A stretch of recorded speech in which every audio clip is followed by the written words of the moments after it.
No, it's 2 o'clock. We'll move to question time, and I call Senator Ruston.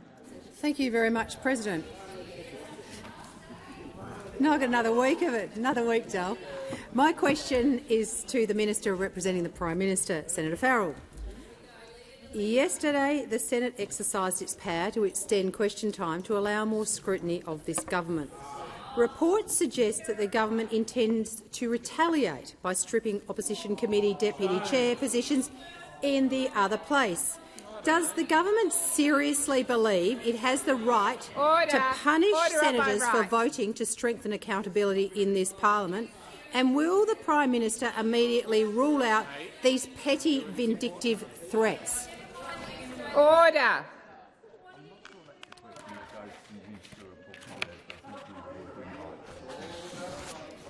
Order. I'm waiting. I'm waiting. I am waiting, particularly on my right. Senator Patterson, seriously, Minister Gallagher, I am advised, Minister Farrell, it does not go to your portfolio responsibilities, so I invite you to respond in whatever way you think is fit. Thank you, President, and thank the acting leader for her question. No, I'm happy to answer every question that I'm asked, and in my usual forthright and transparent way. I'm unaware of these reports that you're referring to. Certainly, from my point of view, I'm not a vindictive sort of fellow. Am I? And I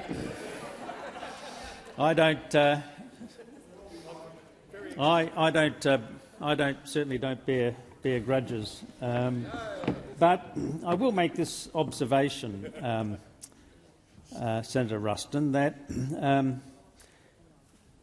if the coalition seriously intend to be a party of government ever again, I don't know whether that is in your contemplation, but there has to be a degree of maturity and common sense in the coalition, in the way in which they approach the way in which this chamber is governed.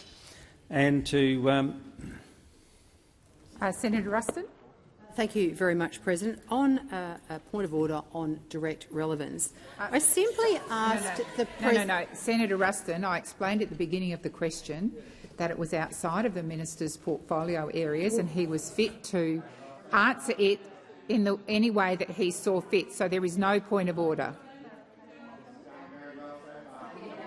No, we're not seeking clarification. This is question time.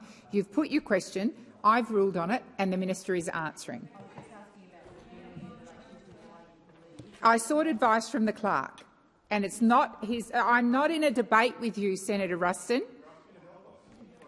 I made it very clear at the outset that the question was outside the portfolio area. I have made that assessment on previously. Senator McGrath, come to order. Senator McKenzie, come to order. You need to withdraw that, Senator McKenzie. I withdraw. Thank you. Minister Farrell, I invite you to continue.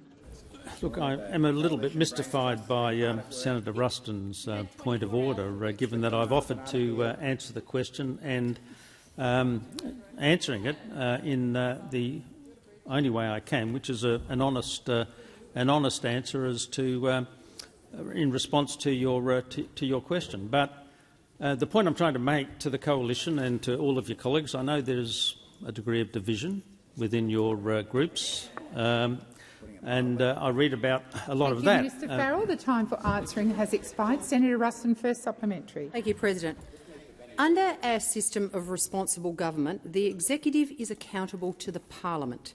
The government doesn't get to dictate to the Senate how it conducts its business.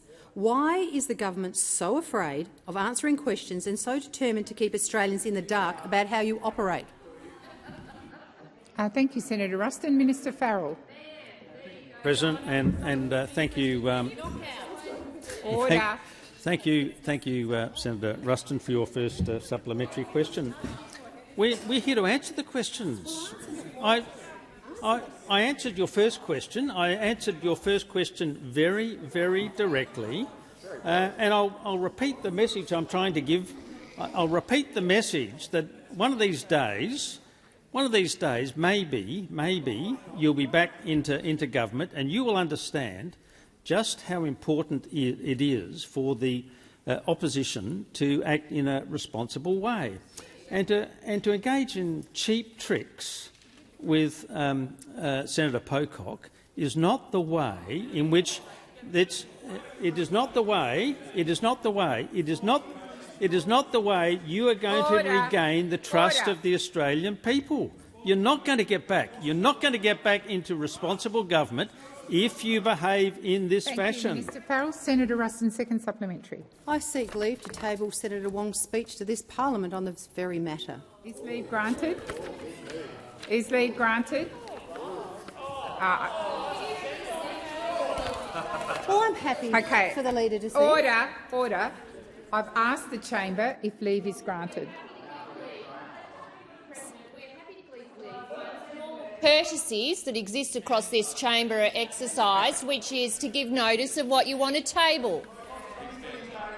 Order. Senator Ruston, I believe that the government is having a look at that document and we'll come back to that. Senator Ruston. Thank you. The Centre for Public Integrity report card released this week assessed the Albanese government's transparency and accountability as woefully inadequate. Don't these extraordinary threats of reprisal prove that the Centre for Public Integrity's damning assessment of the government's secrecy and lack of accountability is correct? Senator Ruston. Minister Farrell. President, and thank Senator Ruston for her second supplementary question. Look, I don't accept the assessment that's been made about the transparency of this government. Can I just give you one example in my own portfolio area where I sat down with the opposition and other parties in the course of the last parliament to make some changes to the electoral laws in this country, and it's absolute, Senator McGrath, it is absolutely relevant, because at the next election, for the first time, when Australians go into the to vote, they will know exactly who has made a contribution to the candidate that they're contemplating voting for the first time in our history. And not only that,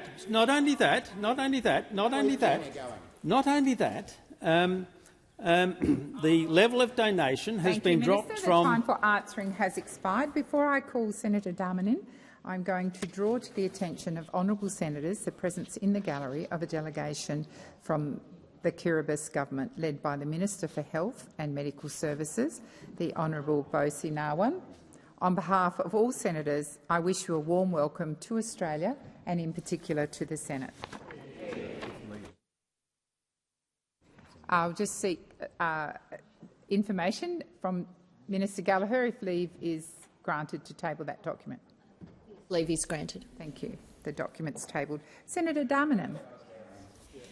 My question is to the Minister representing the Attorney-General, Senator Farrell.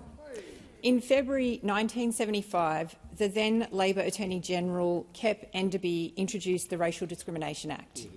The Act passed in June 1975, and tomorrow, Friday 31st of October 2025, marks the 50th anniversary of the commencement of the Act. As Australia's first piece of Commonwealth anti-discrimination legislation and the first to prohibit racial discrimination, how significant is this anniversary? Minister Farrell. Thank you, President, and can I thank the Senator for that very important question and the great work that she does on behalf of her constituents in that great state of Victoria. But the passage of the Racial Discrimination Act was a historic step, for the first time making racial discrimination unlawful in Australia through federal legislation. Back then, the White Australia policy had only recently been rightly completely abolished by the Whitlam government in 1973, removing race as a determining factor for immigration decisions.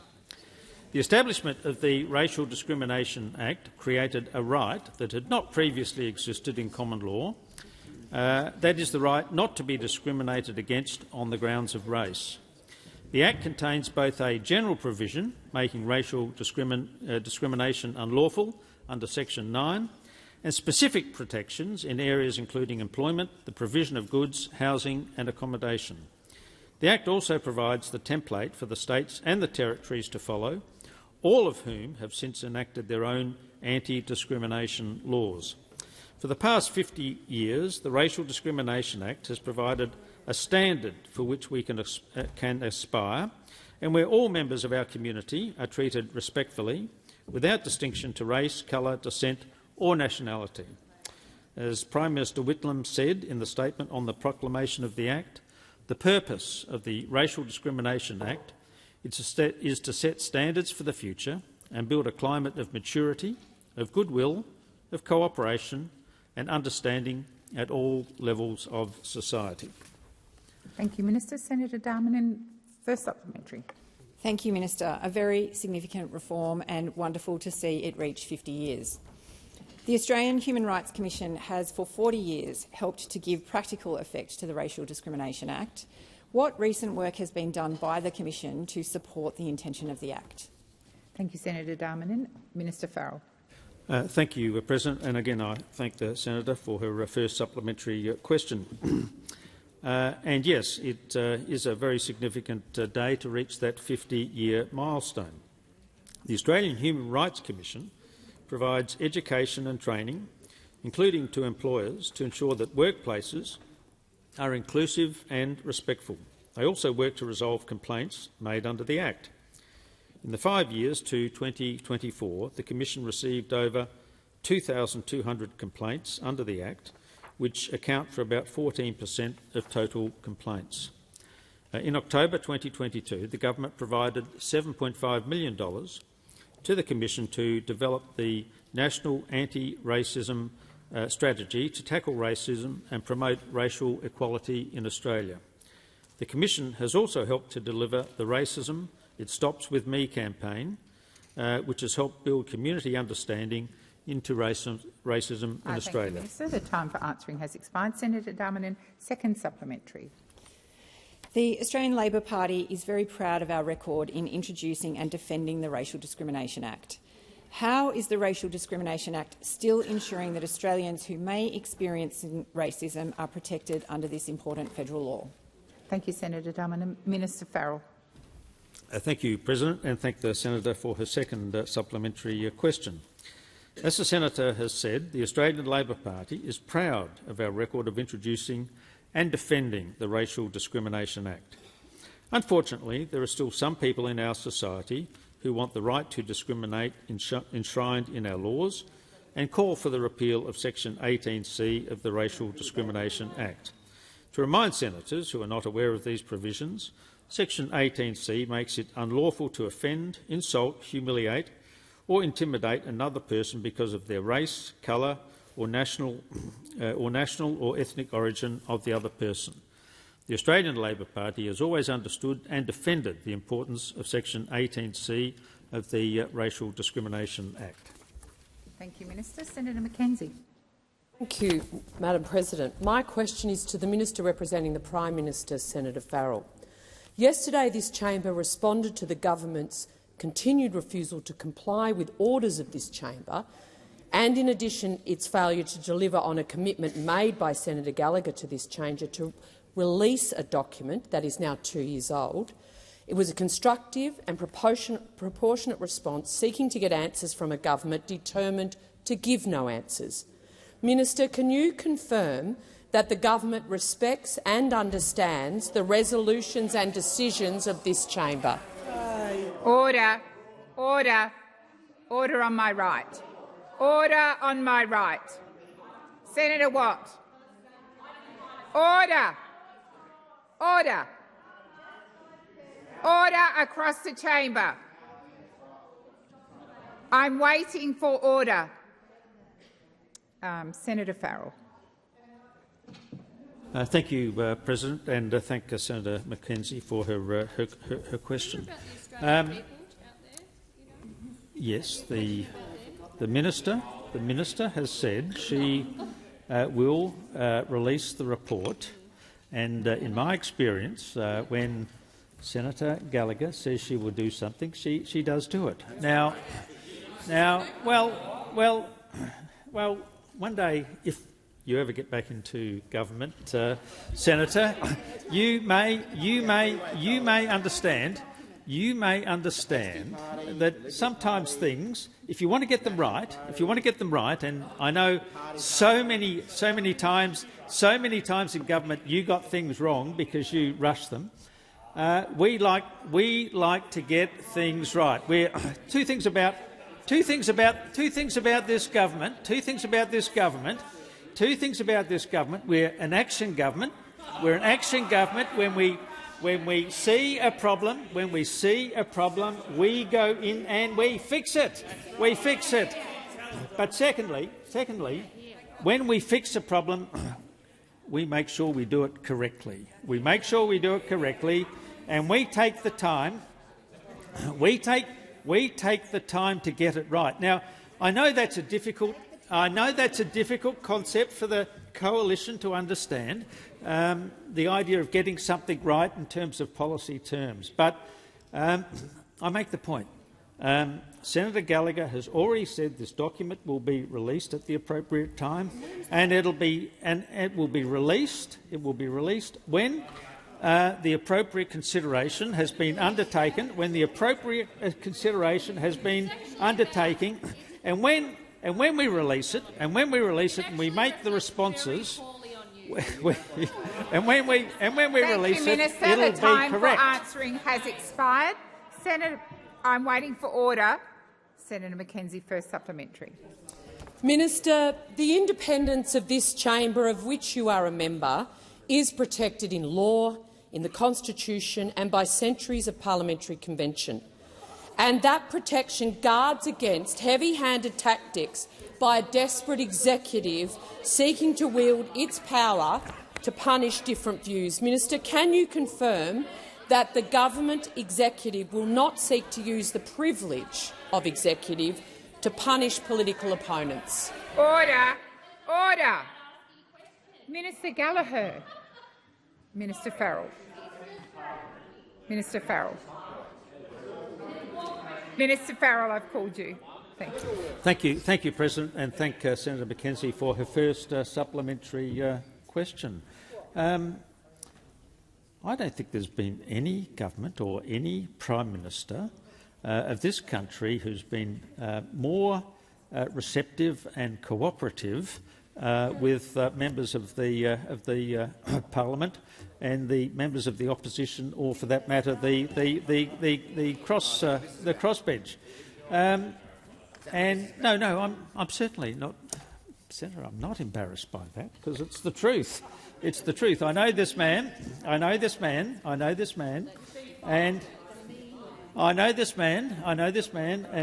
he. Well, in fact, from that point of view, Senator Mackenzie, I know him better than most. But we're a transparent government. I've spoken in my previous question that you asked me about many of the things that we've done on the transparency space. Thank you, Minister. The time for answering has expired. Senator Mackenzie, second supplementary. Minister, the opposition has been made aware that the government does intend to take retaliatory action as a result of its decision to vote in favour of transparency. I'm advised that the Leader of the House, in the other place, has specifically threatened to remove parliamentarians from positions and has stated that this is specifically to reduce their remuneration as a result of a decision in this chamber. Minister, can you confirm to this chamber that the tactics of the CFMEU have now been revealed as the tactics of the Labor government in the workplace of the National Parliament?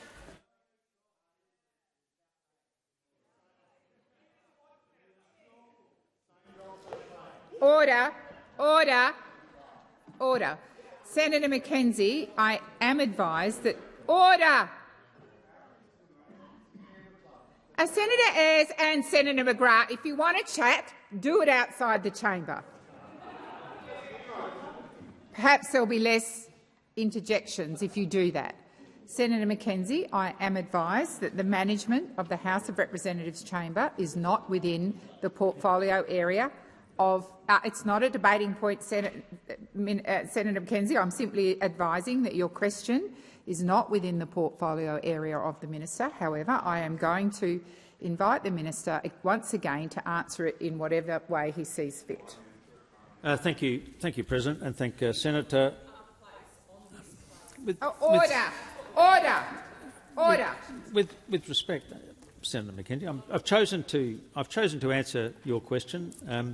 I am totally transparent, and will answer. Yeah.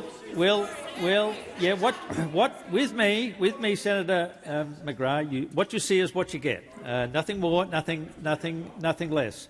I'm unaware of the suggestions that you make in your question. Certainly, I haven't had any conversations with the manager in the other place. So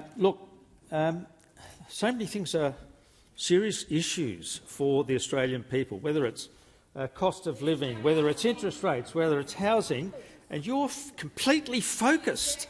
You're completely focused on your own issues. What about start focusing on the issues that affect Australian people? Why don't you focus? Thank you, Minister. Your time has expired. Senator Shoebridge. Thanks very much, President. My question is to the Minister representing the Minister for Defence. When it comes to defence, the Albanese Labor government has just promised Donald Trump another $1 billion for the US to build their own nuclear submarines. On top of the $1 billion Labor's already given them for that, Labor's building the US an $8 billion nuclear submarine base in Perth. Labor's building the US troops hundreds and hundreds of homes. And now Labor is planning to serve up Australia's critical minerals to US corporate and military interests. Minister, has your government ever said no to Donald Trump or the US? Are there any limits? Thank you, Senator Shoebridge. Minister McAllister.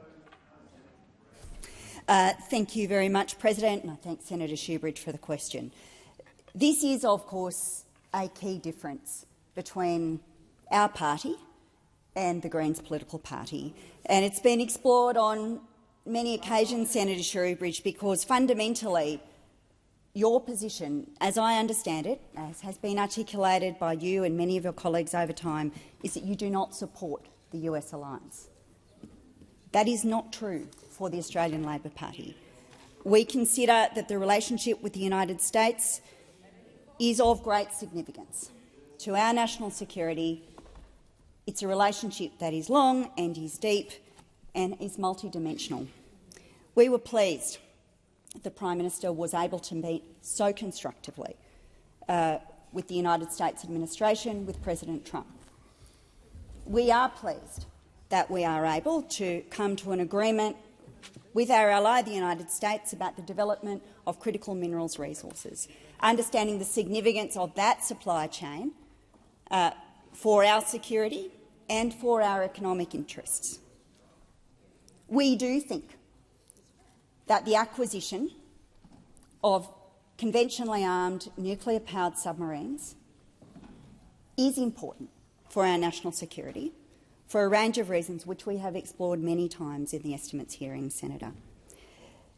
And so we will continue on every occasion to contemplate the national interest in this relationship and in all of our international, in all of the international work that is undertaken by the Prime Minister and by the ministers who are sworn to the Foreign Affairs portfolios.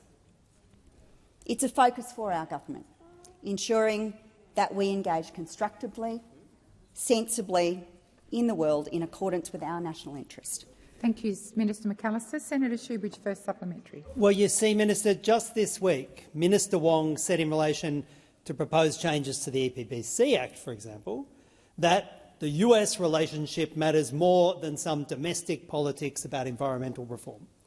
Minister, is that why Australia's defence budget is so skewed towards US interests? Because your government openly puts US interests before Australia's? Thank you, Senator Shoebridge. Minister McAllister. Thanks, President. Senator, I have regrettably learned that it is not wise to accept assertions from members of your party when you seek to characterise statements made by members of the government, because in my experience those characterisations are rarely accurate. However, I'll confirm the advice I provided to the chamber in my response to your primary question. We, on every occasion, consider our national interest, and we do frequently. Order, Senator Shoebridge. We do frequently make the point that when it comes to the relationships that we are pursuing with other governments in our national interest, from time to time, responsible political organisations might also wish to consider the national interest before seeking to weaponise relationships that we seek to establish with others. The time for answering has expired. Senator Shoebridge, second supplementary. Thanks, President. You see, when Minister Wong was standing right there earlier this week, she also said this: one of the rules of politics is that you try not to play the US relationship into your domestic politics. Now, Minister, is that the reason you won't give a straight answer on how much Labor is planning to give the US under AUKUS, because of this rule? Thank you, Senator Shoebridge. Minister McAllister. Thank you, President. Senator, the point that I would make, and again, I don't accept the characterisation of Senator Wong's contribution, but the point that I would make about the way we approach foreign affairs and our international relationships is that we consider our national interest. Now, in the time I've been in this chamber, I struggle to recall an occasion when the Greens political party actually accepted that any of the national security threats or challenges that have been brought into this chamber were real. I struggle to recall an occasion when any of you accepted that the measures that have been contemplated by this chamber were necessary in relation to national security questions. Minister McAllister. Senator Shoebridge. President, it's a question of relevance. My question was about this rule, the rule that Senator Wong referenced earlier this week, not about the Greens political party. Thank you, Senator Shoebridge. The minister is being relevant to the question, and I'll listen carefully to the next 6 seconds. Minister McAllister. I can sum it up this way, Senator Shoebridge. We will always put the national interest before petty party electoral interests, which is very different to your approach. The time for answering has expired. Senator Polley. President, my question is to the Minister for Women, Senator Gallagher.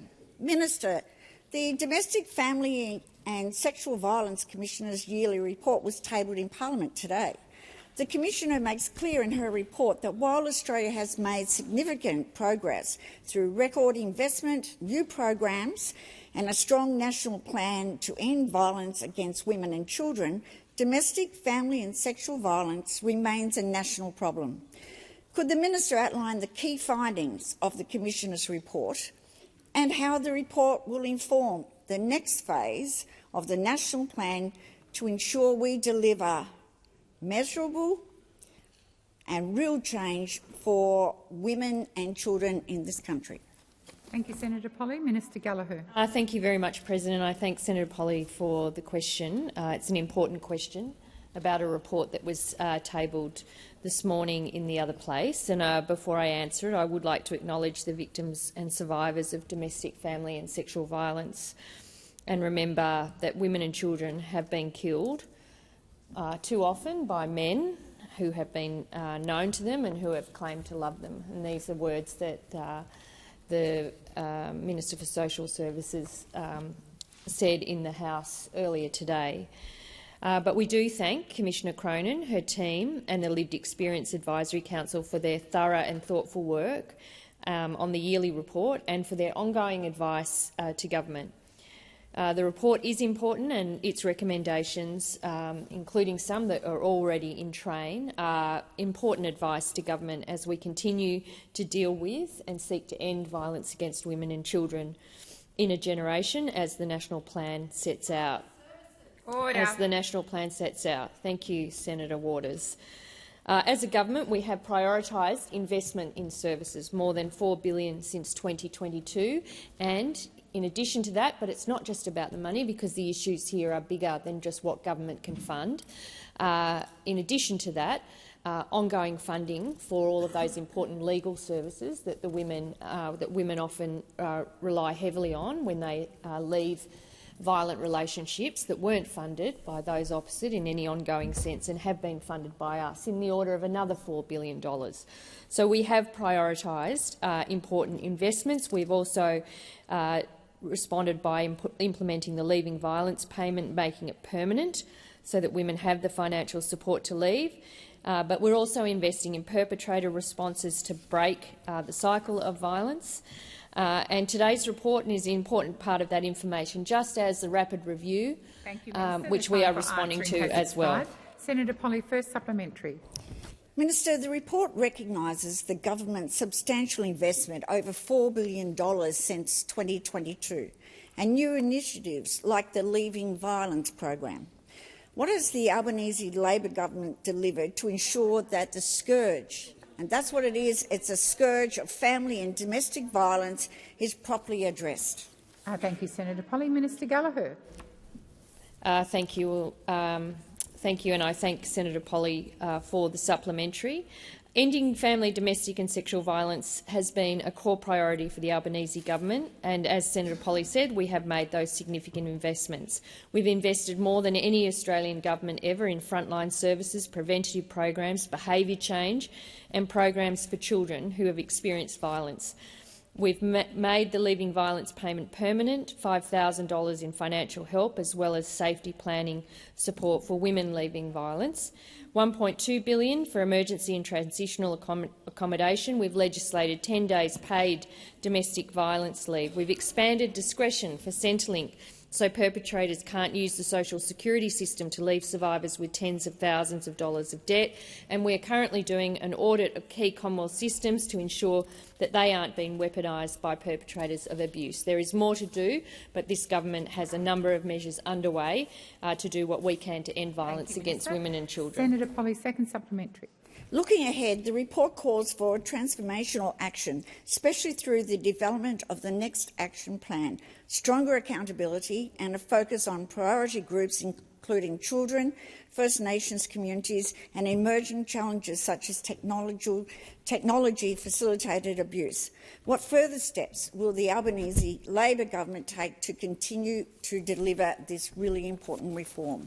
Thank you, Senator Polley. Minister Gallagher. Thank you, President. I thank Senator Polley for this supplementary and acknowledge all of the work she's done in advocating for support for programs in the state of Tasmania when it comes to ending violence against women and children. The Commission's report points to the development of the Second Action Plan as a crucial moment to align efforts to new evidence and changing contexts.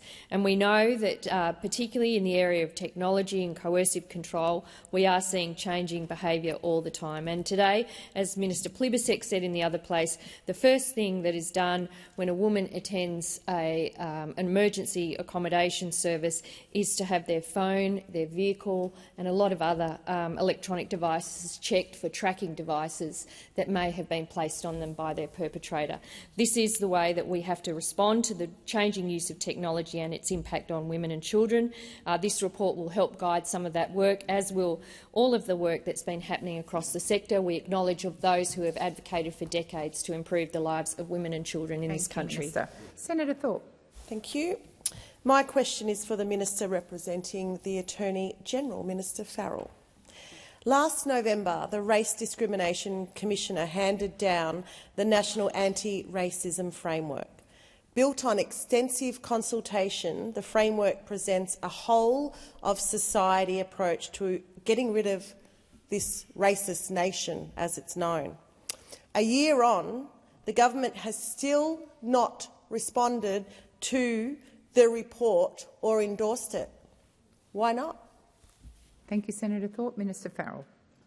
Thank you, President, and thank you, Senator Thorpe, for your question. I, of course, started my first question by referring to the fact that we celebrate 50 years of the Anti-Discrimination, Racial Anti-Discrimination Act, and so this government does have a distinguished record in terms of dealing with... Minister Farrell, please resume your seat. Senator Thorpe. Point of order on relevance. Why has the report not been endorsed or responded to is my question. Thank you, Senator Thorpe. I'll listen carefully, and if the minister is not directly relevant to your question, I will remind him of your question. Minister Farrell. She's not a minister yet. Oh, well, one never knows what happens in politics. Order. So, can I make this observation, Senator Thorpe? I'm not obviously the Attorney-General. I'm representing her in this place. Now that you've raised the issue, I shall consult with the Attorney-General and seek a response from her to direct... Order. Order. Well, Senator Thorpe. We're celebrating it, Senator, because it was a milestone. A couple of years after the end of the White Australia policy was abolished by Gough Whitlam, then it is worth commemorating. But you've asked the question. I am not the Attorney-General, but I shall seek a response as quickly as I can, Senator Thorpe, and I will come back to you with an answer to that question. Thank you, Minister. Senator Thorpe, first supplementary. So what has the government done since the framework was handed down to progress any of its 63 recommendations besides ignoring it? Thank you, Senator Thorpe. Minister Farrell. Thank you, President, and thank you, Senator Thorpe, for your first supplementary question. Look, I reject the suggestion that we're ignoring the report. This government takes the issue of racial discrimination seriously, and in one of the responses to the questions that I was asked, I referred to the large number of racial discrimination cases that have been dealt with just in recent times. I referred earlier, we're an action government. Where there are issues to be dealt with, we deal with them. We have an excellent Attorney-General in Minister Rowland. I know she takes this issue. She's a very fine Attorney-General. I know she takes these issues seriously. Thank you, Minister Farrell. Senator Thorpe. Well, just a point of order before the clock ran out. Well, the clock has run out. Well, before the clock ran out, President, is what I said. Senator Thorpe, you're not in a debate. Well, you weren't watching the clock. Senator Thorpe. So I had a point of order. Which I'm entertaining if you would just stick to the point of order. We've run out of time now. You stood up before the end My point of order was on relevance. I don't want to hear how great your Attorney-General is. I want to know when racism will stop in this country. Senator Thorpe, the minister was being relevant to your question. In relation to your first question, he's taken it on notice, and he did go to points in your second question. Senator Thorpe, second supplementary. Thank you. So, will the government endorse the anti-discrimination report as requested by the Anti-Discrimination Commissioner? Thank you, Senator Thorpe. Minister Farrell. Thank you, President, and thank Senator Thorpe for her second supplementary question. The government is obviously preparing a response. I've made it very clear in my two previous answers and in the answer that I made to the question that I was asked that this government takes these issues seriously, and we seek to carefully deal with all of these issues and to prepare an appropriate response. But again, I shall forward your question to the Attorney-General and come back with a formal response. Thank you, Minister. Senator Collins. Thank you, President. My question is to the Minister for Industry and Innovation, Minister Ayres. In January 2025, the Minister visited Tomago Aluminium to announce a $2 billion green aluminium production credit. declaring, and I quote, "This is what a future made in Australia looks like." Given Tomago now faces closure, with the possible loss of more than 1,000 jobs, is this what the future made in Australia really looks like under this government? Manufacturing closures and job losses. Thank you, Senator Collins. Minister Ayres. Well, thank you for that question. And I was interested to see whether at any point today, after all this fanfare about additional questions, whether there was ever going to be a moment, where this self-absorbed, circular Canberra club, hopelessly divided amongst themselves, would actually ask a question about this important industrial facility in the Hunter Valley. And what it turns out we have is a question that is asked in precisely the same terms as a question that was asked 3 days ago over there. They can't even make up their own questions, this show. Can't even make up their own questions. Senator Mackenzie. Order. Order. Senator Ruston. President, on a matter of relevance, I was wondering whether you might direct the minister to answer the question. I think the minister is being relevant, but if he's not directly relevant, I will draw him to the question. Minister Ayres. And what you will find, of course, is that in the period since I was appointed as the Minister for Industry, this is one of the questions that, of course, as the Minister, I have been very focused upon. The truth is that this facility is facing a very uncertain future. That is the truth. It is facing markets that are very challenging because of over-subsidisation and overcapacity in certain markets, particularly in China, tariff responses from economies around the world, not just the United States. It is facing a series of energy challenges, largely brought upon, I have to say, by 10 years of inaction on the energy front, which means that there is less supply than there could have been. Thank we'll you, see Minister if the next Ayres. question's original. Order.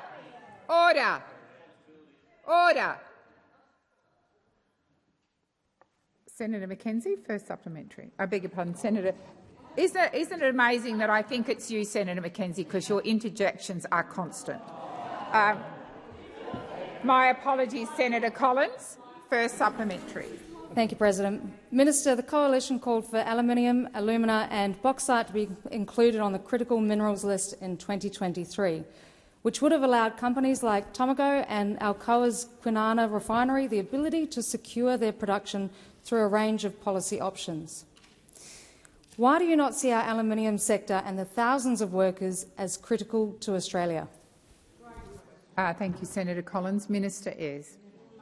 Well, that is, of course, symbolism of the highest order. The question here is how we move to secure the future of this facility, and we will continue working on that very hard indeed, just the same as we are working on the future of the Boyne Island aluminium facility, the Bell Bay aluminium facility that Senator Duniam took me to yesterday. All of these facilities are facing challenging circumstances. I don't mean he took me there literally, Senator Canavan, although I'm always up for a trip with Senator Duniam. This is going to require effort, and there has been no doubt about our capacity to intervene. Thank you, Minister. The time for answering has expired. Senator Collins, second supplementary. President. Minister, considering the abject failures of industry and resources policy under your government, how many more smelters, refineries or industrial facilities have to close before you take action? Minister Ayres. Well, demonstrated over the last few short months our determination to intervene when it's in the national interest. We've intervened in the Near-Star facilities in Hobart and the Near-Star facilities in Port Pirie. We've acted with the South Australian government to protect our national interest in terms of the steel industry, and we've moved with the LNP government in Queensland to protect the interests of not just Glencore in Mount Isa, but that whole industrial system. Acting to secure thousands and thousands of jobs, and that stands in stark contrast to the approach that not only was adopted by those opposite in government when 40,000 jobs were offshored deliberately in the auto sector in Victoria, in a vengeful, willfully nasty kind of way. We have acted to intervene. We will continue to do that. Senator Bell.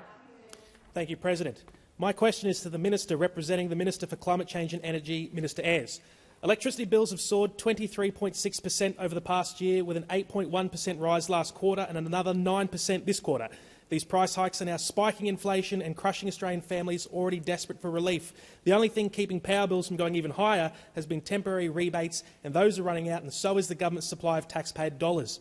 One Nation warned this would happen. We warned your reckless net zero plan would hurt households and businesses. Why does this government continue to mislead the Australian people by claiming its so-called net zero energy transition is working when it's clearly only working to send power bills and the cost of living through the roof? Thank you, Senator Bell. Minister Ayres. There's, I will indicate for the new senator that we don't take his contribution as his first speech, so that and say that, of course, the task that we're embarking upon and have been working through in our first term and been led by the minister who I represent here in this place, is to modernise and build an electricity system and an energy system that can serve the interests of Australian industry and Australian households. And it occurs against the backdrop of and it includes our ambitions for heavy industry as well, Senator McKenzie, that was left in a parlous state after the miserable decade of industrial policy negligence of the Abbott and Morrison and Turnbull governments. Now, the truth is that the failure of that period was recognised, including by people amongst those opposite. Senator Canavan, on the 4th of February 2021, said electricity prices for manufacturing businesses in Australia have gone up 91% in the last decade. That's what he said.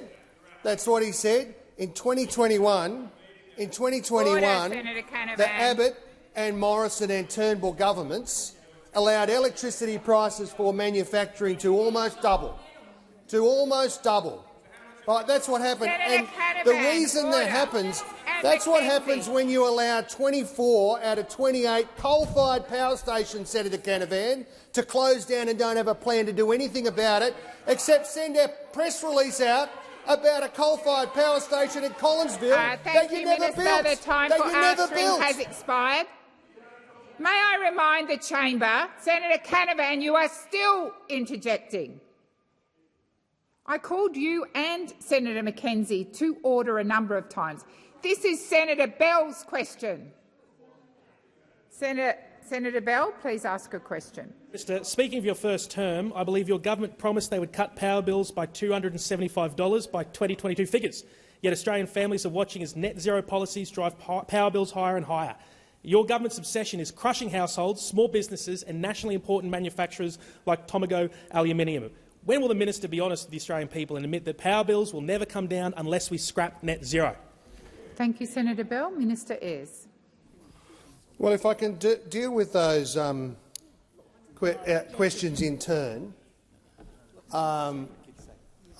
it's good to see the architect of this longer question time arriving. First of all,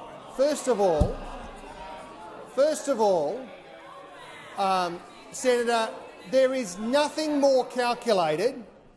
There is nothing more calculated to deliver higher costs for industry or households. Minister Ayres, please resume your seat. Senator Pocock. So, President, just a point of order. I think there's some sort of standing order against talking about senators coming in and out of the chamber. I just duck to the toilet quickly. Thank you, Senator Pocock. It is a convention, but I will remind Senator Ayres not to name senators who are here and senators who may not be here. Minister Ayres, please continue. The endeavour is always not to hurt anybody's feelings. There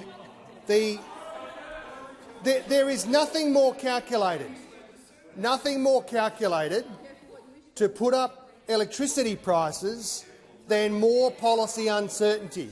Because what we saw over the last period in government was a government that was determined to never land an electricity policy framework, and as a consequence, as Senator Canavan pointed out, prices nearly doubled under the last government. Expired. Senator Bell, second supplementary. Minister, inflation is now rising again, driven in large part by soaring electricity costs caused by Labor's net zero obsession, and everyday Australians are drowning.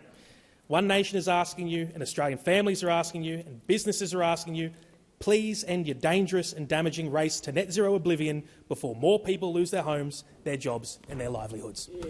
Thank you, Senator Bell. Minister Ayres. I'm not sure there was a question in there, but I would just observe that it has been very interesting to watch over the last couple of days that some of the characters amongst One Nation and their adjoining— Senator Ayres, I'm assuming you are referring to elected officials, so please refer to them as senators, if that is indeed who you are referring to. President. And Senator Canavan himself has moved from complaining about net zero to proposing a solution. He's moved from that to actually it's positive. He's proposed that we should build some more coal-fired power stations. That's what he's proposed. He proposed that when the Morrison government was in government, it was called the Collinsville Power Station. I am going to draw you back to Senator Bell's question. Order. I appreciate you can take interjections, but on this occasion Senator Canavan wasn't interjecting, so I'm going to draw you back to the question. The only thing, Senator, in response to your question, that would be a worse idea in terms of electricity prices than building power stations powered by coal, which were never built, were just press releases, is the nuclear plan that these characters brought to the last election. They would have put household bills up sky high. Would have put industrial bills up sky high. The time for answering is finished. Senator Stewart. Thank you, President. My question is to the Minister for Indigenous Australians, Senator McCarthy. The Albanese Labor government is committed to improving health outcomes for First Nations Australians and supporting Aboriginal community-controlled health organisations to deliver care in partnership with Indigenous Australians directly. How is the First Nations Health Worker Traineeship program delivering on this commitment, and what is the progress of this program? Thank you, Senator Stewart. Minister McCarthy. Thank you, President, and I thank the senator for her question. The Albanese Labor government is proud to be delivering practical programs that build skills, create jobs and strengthen the First Nations health workforce. Since the First Nations Health Worker Traineeship program commenced in July 2023, we have seen more than 550 enrolments across the country. Of those, 152 trainees have already completed their studies. They are now armed with the skills to improve outcomes and help close the gap. This program is designed to address workforce shortages in Aboriginal health services and ensure the next generation of First Nations health professionals are supported, trained and empowered. It's been developed in partnership with NACCHO. President, the training is being delivered by Aboriginal community-controlled health registered training orgs and includes structured on-the-job experience, ensuring that learning is grounded in community and not just classrooms. And that investment is contributing to greater access to vital Medicare services across the country and ensures First Nations people have access to culturally appropriate and high-quality health care. It is delivering real outcomes, creating a skilled, culturally safe First Nations health workforce that is improving access to care right across the country. President, it shows what can be achieved when government listens, works in partnership and lets First Nations leadership drive the solutions. Thank you, Minister. Senator Stewart, first supplementary. Thank you, President, and thank you, Minister, for that response. Supporting Aboriginal community-controlled health organisations is key to closing the gap in health outcomes. Can the minister outline how the Albanese Labor government is supporting Aboriginal organisations to deliver long-term sustainable health services for their communities? Thank you, Senator Stewart. Minister McCarthy. Thank you, President. Well, one of the key pieces of feedback from the sector has been the need for long-term sustainable and flexible funding so ACCHOs can focus on their core business, delivering high-quality, culturally appropriate care for First Nations people. And that's why from July 2024 we delivered an additional $300 million to implement rolling funding agreements for ACCHOs, bringing total funding under the Comprehensive Primary Healthcare Program to $2.7 billion over 4 years, providing certainty and flexibility for their operations. And this brings the government's total investment under the Indigenous Australians Health Program to $4.7 billion. We're also investing in modern health infrastructure, upgrading and expanding clinics in the areas of greatest need. And this includes $8.9 million from Urundi Aboriginal Community-Controlled Health Service in Murray Bridge and $1.5 million for Wishopperen Health Service in Queensland. Senator Stewart, second supplementary. Thank you, President. Thank you, Minister. The Albanese Labor government's expansion of the bulk billing incentive to all Australians is part of the largest investment in Medicare ever. How will the Aboriginal community-controlled health organisations benefit from the government's new bulk billing incentive arrangements? Minister McCarthy.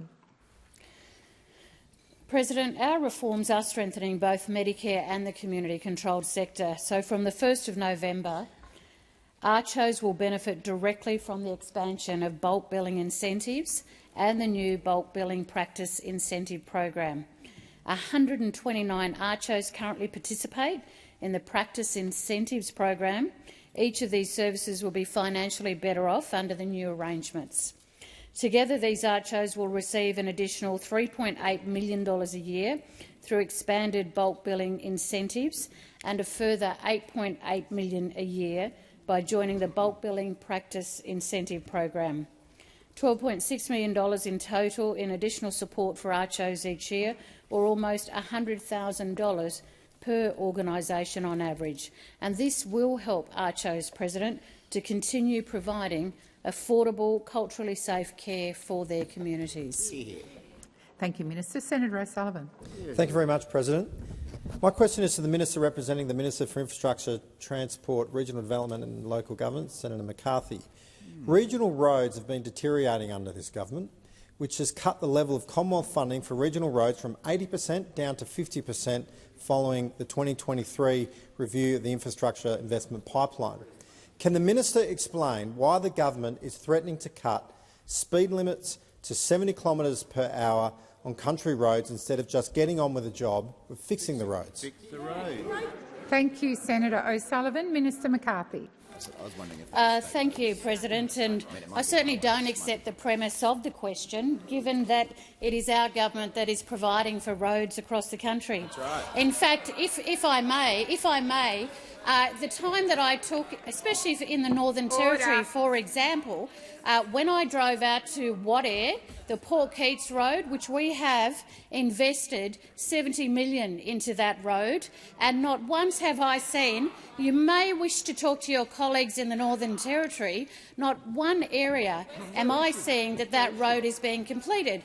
Our government is very much contributing the funding for roads right across Australia But it does come down to, Senator, it does come down to the relationships with the leadership of each of those state and territory jurisdictions. Now, if you do take places like the Northern Territory, who need to be able to work and actually roll those roads out when we have provided the funding, I would suggest to you that talk to your colleagues up there to be able to assist us with that. But I will say this.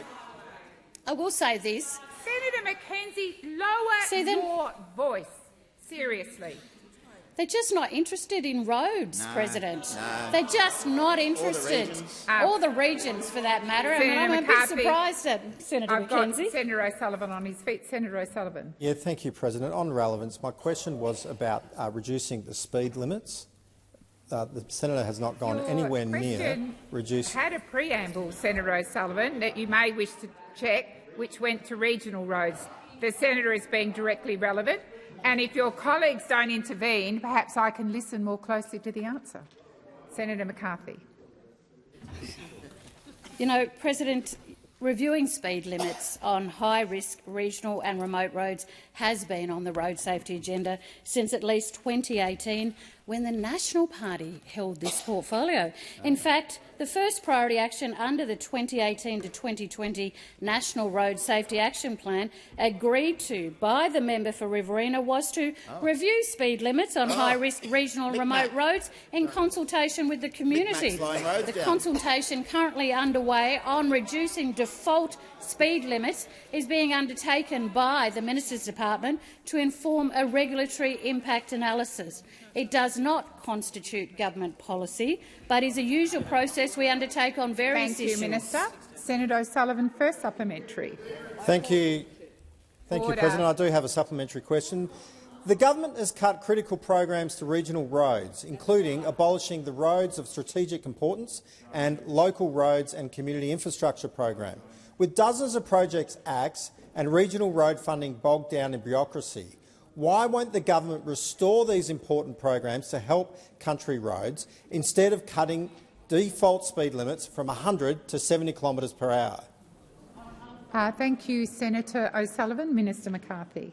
Thank you, President, and I do thank the senator for the question. It's actually not the first time he's asked it. He actually asked it in Senate estimates in the RAC committee, in terms of the Local Roads and Community Infrastructure program.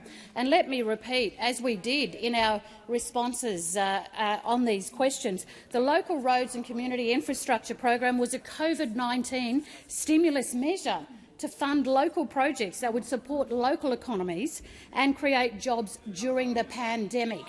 The Albanese Labor government has continued to back this program. See, they're not interested. They're not interested, President. We continue to back the program, but let's remember where the genesis of this started. So while making sure councils are supported to deliver valuable outcomes for local communities, we extended construction timelines for the program in 2023 to help councils complete their projects. Some important detail that you always seem to overlook.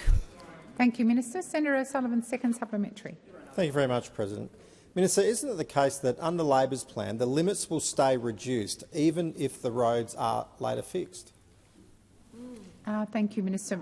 Thank you, Senator O'Sullivan. Minister McCarthy.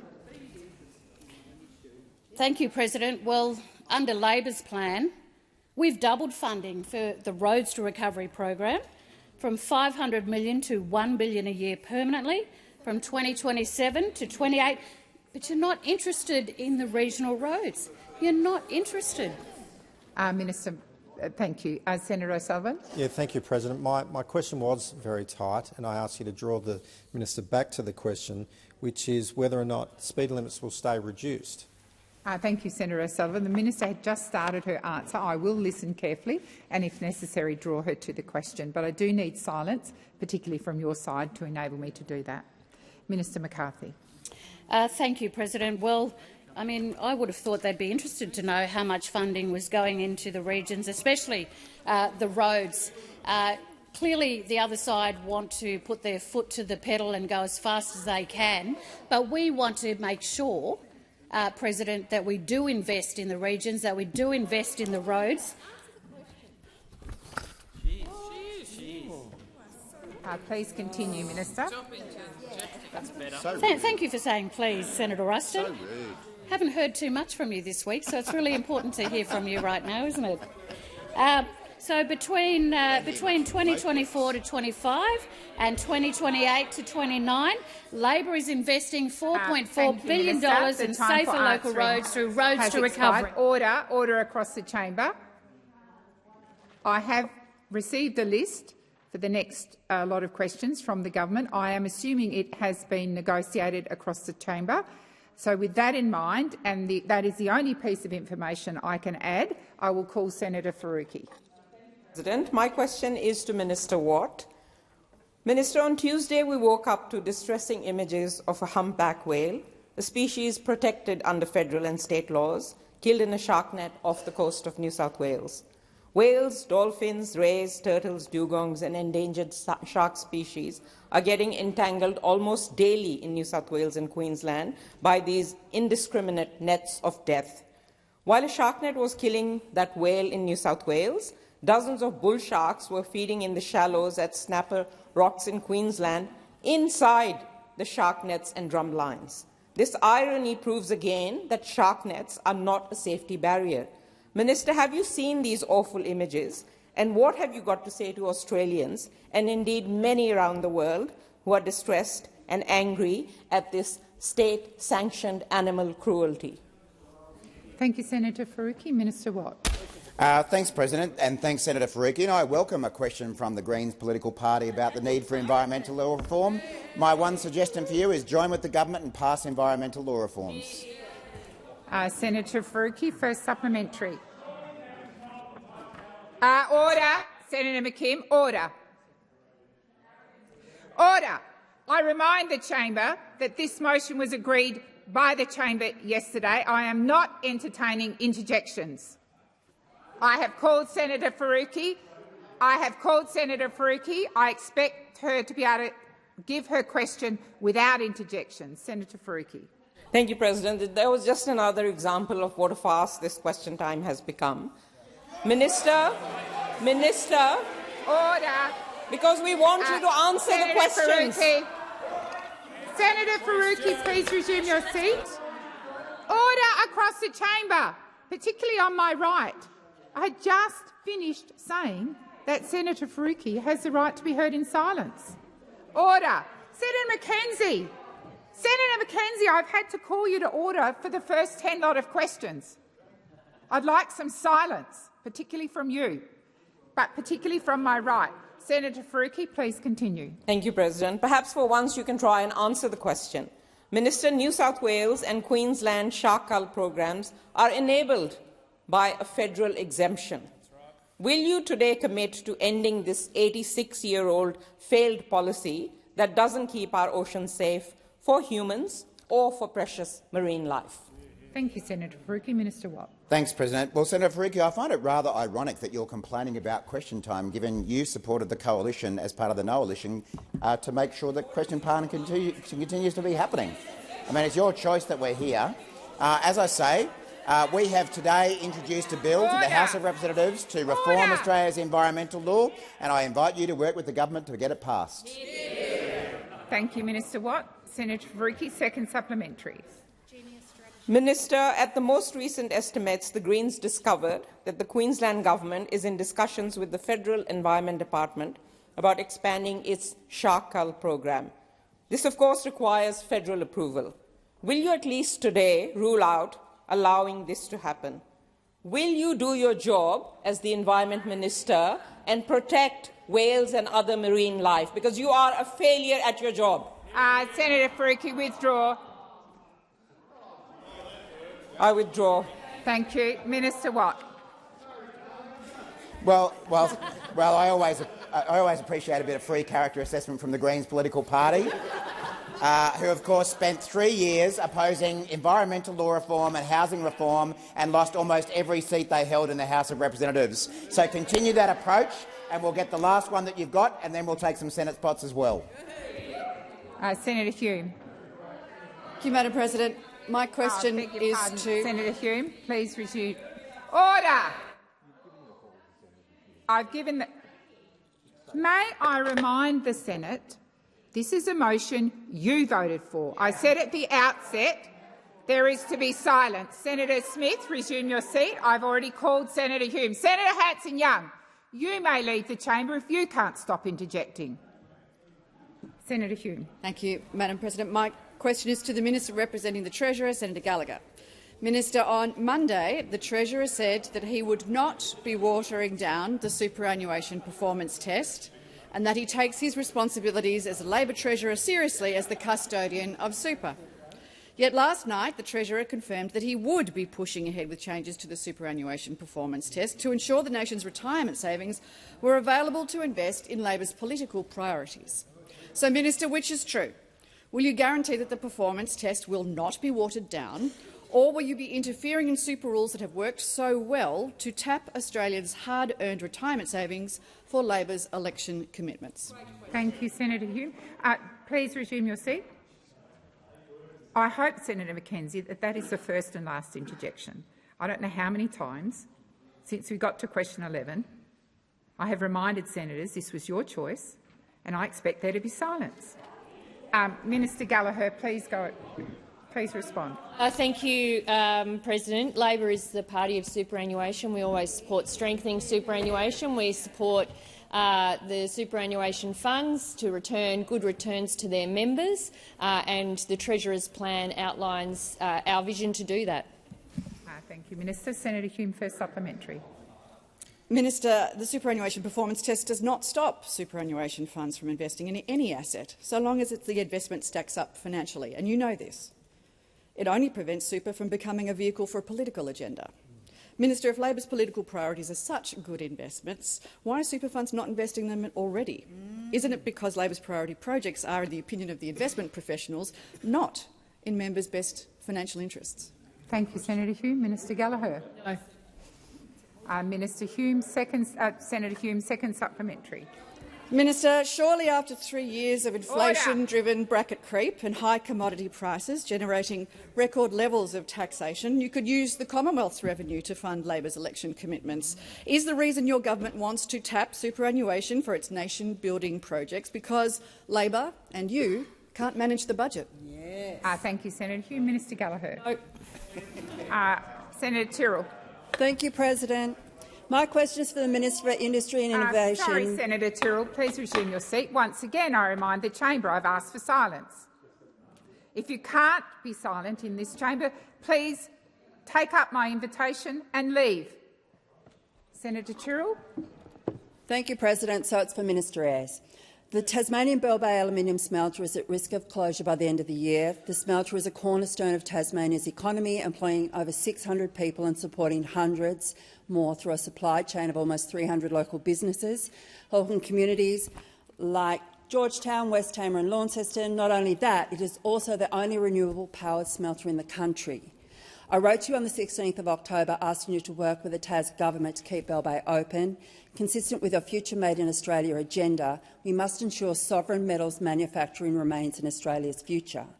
If your government is so committed to sovereign manufacturing, will you stand up today and commit to funding to keep Bell Bay aluminium smelter open? Thank you, Senator Tyrrell. Minister Ayres. Thank you, Senator Tyrrell, for that question. It is an important question.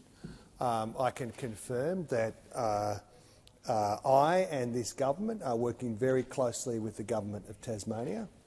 There are negotiations going on between Hydro Tas, the government-owned, state government-owned electricity provider in Tasmania, and the owners of that facility. I am very focused on making sure that those negotiations conclude with the best possible result. It is absolutely my preference and the government's preference that, you know, where these aluminium facilities have been established around the country, where largely they have been there because there is a state-owned electricity generator, apart from those states now where they've been privatised, and the aluminium smelter owner is facing a private market. In Tasmania, there is a publicly owned facility. It's a proud Tasmanian asset. I've been engaged with the state government at all levels. My department's been engaged at official level. I want to see proper accountability about that process. I've spoken to the Premier of Tasmania and the relevant ministers. I think I've even had a couple of chats with some of my colleagues on the other side here who've expressed an interest, and they should. Very open about that process. It's an important facility in the Tasmanian economy, as is the adjoining Liberty Bell Bay manganese smelter. Thank you, Minister. Senator Tyrrell, first supplementary. Thank you, President. The federal government has already intervened in other industrial closures on the mainland, including South Australia's Whyalla Steelworks, Queensland's Mount Isa copper smelter, and New South Wales Tomago aluminium smelter. Do you treat Tasmanian metal manufacturers differently to mainland smelters? Yeah, it's long. Thank you, Senator Tyrrell. Minister Ayres, wait for the call. Minister Ayres. Thank you, President. Yes, we will pay exactly the same amount of attention, exactly the same detail. The facilities in Tasmania is on the mainland. Senator Tyrrell, second supplementary. Thank you, President. I promise I won't stutter this time.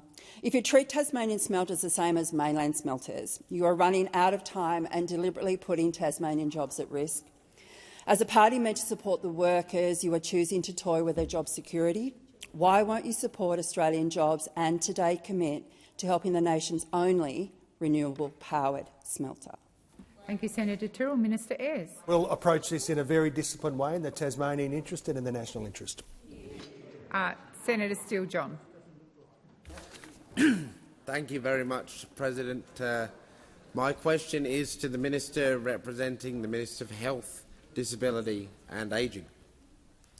Minister, people across the country are struggling to access affordable health care right now. Out-of-pocket costs are continuing to rise at community health care centres, including CoHealth in Victoria, are closing their doors. Minister, why are community health care centres closing under state, Labor and federal governments? Thank you, Senator Steele-John. Minister McAllister.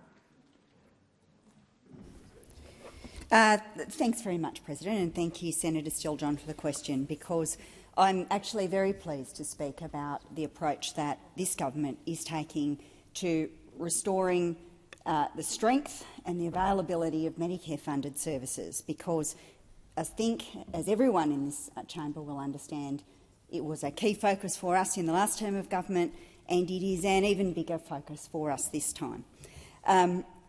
You asked about the decision by CoHealth, and this decision we consider deeply disappointing. It seems that CoHealth have got themselves into a difficult financial situation. That is very concerning, especially for the local community that they serve. The finance, the governance of CoHealth is the responsibility of that board, and I am disappointed that they find themselves in this position, and I understand that we have requested that the board reconsider its position. But more broadly, Senator, of course we intend to invest in Medicare. Of course the $8.5 billion package we are bringing forward will make a difference, and it will be a focus for this government each and every day. Senator Steele-John, first supplementary. Thank you, President. Many in our community need longer appointments to get wraparound care for complex health conditions, yet the government refuses to lift rebates to support this model of care. Minister, when will your government listen to GPs and lift the rebate for longer consultations? Thank you, Senator Steele-John. Minister McAllister. Thanks very much, President. Well, of course, the government is making very substantial investments to increase the availability of Medicare, bulk billed services. These investments, in fact, commence on the 1st of November, and we expect to see a significant increase in the availability of bulk billed services in that time. Senator Steele-John, second supplementary. Thank you, President. Many in the community will find that kind of response frustrating, given that we know that longer consultations are the reality of what is required from so many general practitioners, particularly for mental health consultations, which are the overwhelming majority of consults done by GPs now? Will Labor commit to properly funding community healthcare centres like CoHealth in Victoria so that they can continue to provide the care that is needed? John, the time for asking has expired. Minister McAllister.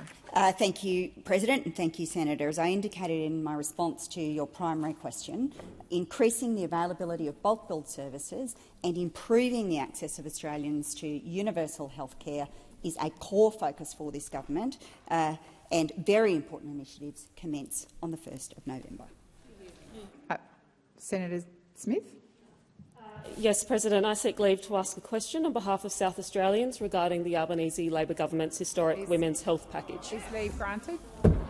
Leave is not granted. Well, then, Senator President, Smith. I move that so much of the order of the Senate agreed to yesterday concerning arrangements for question time be suspended, as would prevent me asking a question on behalf of the South Australian people that I represent. Order. Order. Order.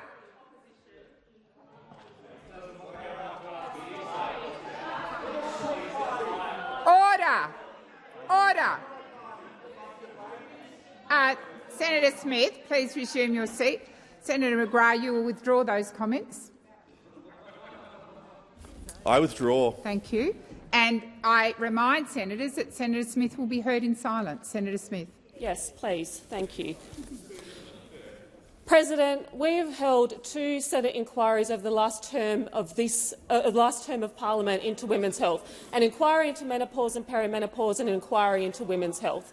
And through those inquiries, we heard from hundreds and hundreds of women about how they'd been let down by a system which was failing them. They came into this building and shared their trauma. They came into this building and told how they had been dismissed.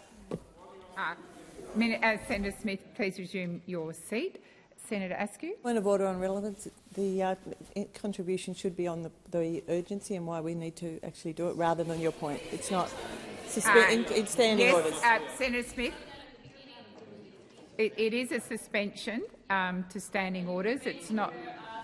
And then she moved to the issue. We're now on the issue of urgency, I believe. So you do need to inform the Senate as to why the matter is urgent. Women I'm trying to ask this question on behalf of. These are the women who came in here and said the country needs to change, that we need to fund women's health properly, and our government listened. We responded. There's changes happening this weekend. I want to ask a question about it. I want to ask a question so I can inform the women in my community. Senator Smith, please resume your seat. Senator Ayres.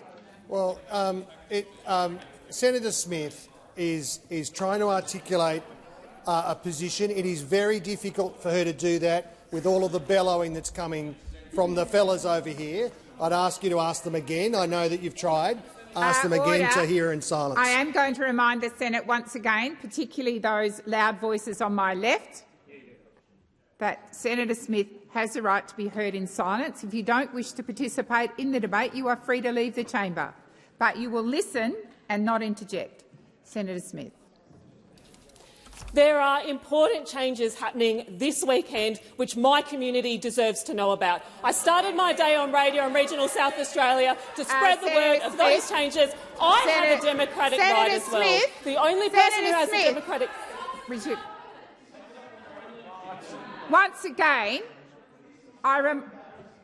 Senator Bragg, may I remind you that I'm the President in this chamber. I sent the Senator down because on my left you are absolutely out of order. I repeat, no, Senator Smith, I haven't finished yet. I repeat it once again. I'll repeat it once again. If you cannot listen in silence, leave the chamber. But don't interject. You were interjecting so loudly that I could not hear Senator Smith. Senator Dean Smith.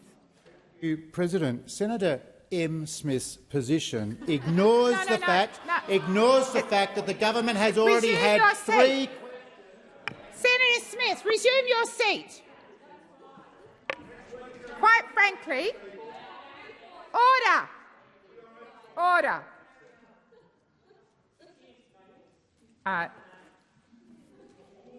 Senator Smith, I am going to remind you need to talk about why the matter is urgent. Please continue.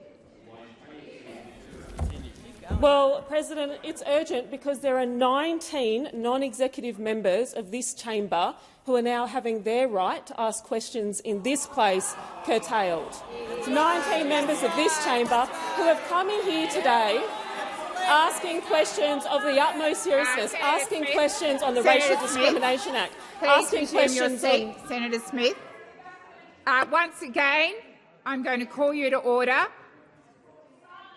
Order on both sides of the chamber. Order.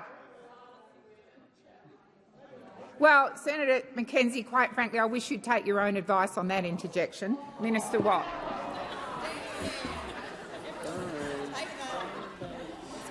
Thank you, President. Thank you for your efforts to try to bring some order to this passage of question time. I would invite the opposition members, in particular the male opposition members, to have a bit of self-reflection about the fact that they're yelling at a woman trying to ask a question about women's health. Senator Watt. That might be something worth reflection. Order. Order. Order. Senator Smith, were you on a point of order? Okay, I have a number of senators standing up. So if you resume your seat, I am going to try once again for order in this place.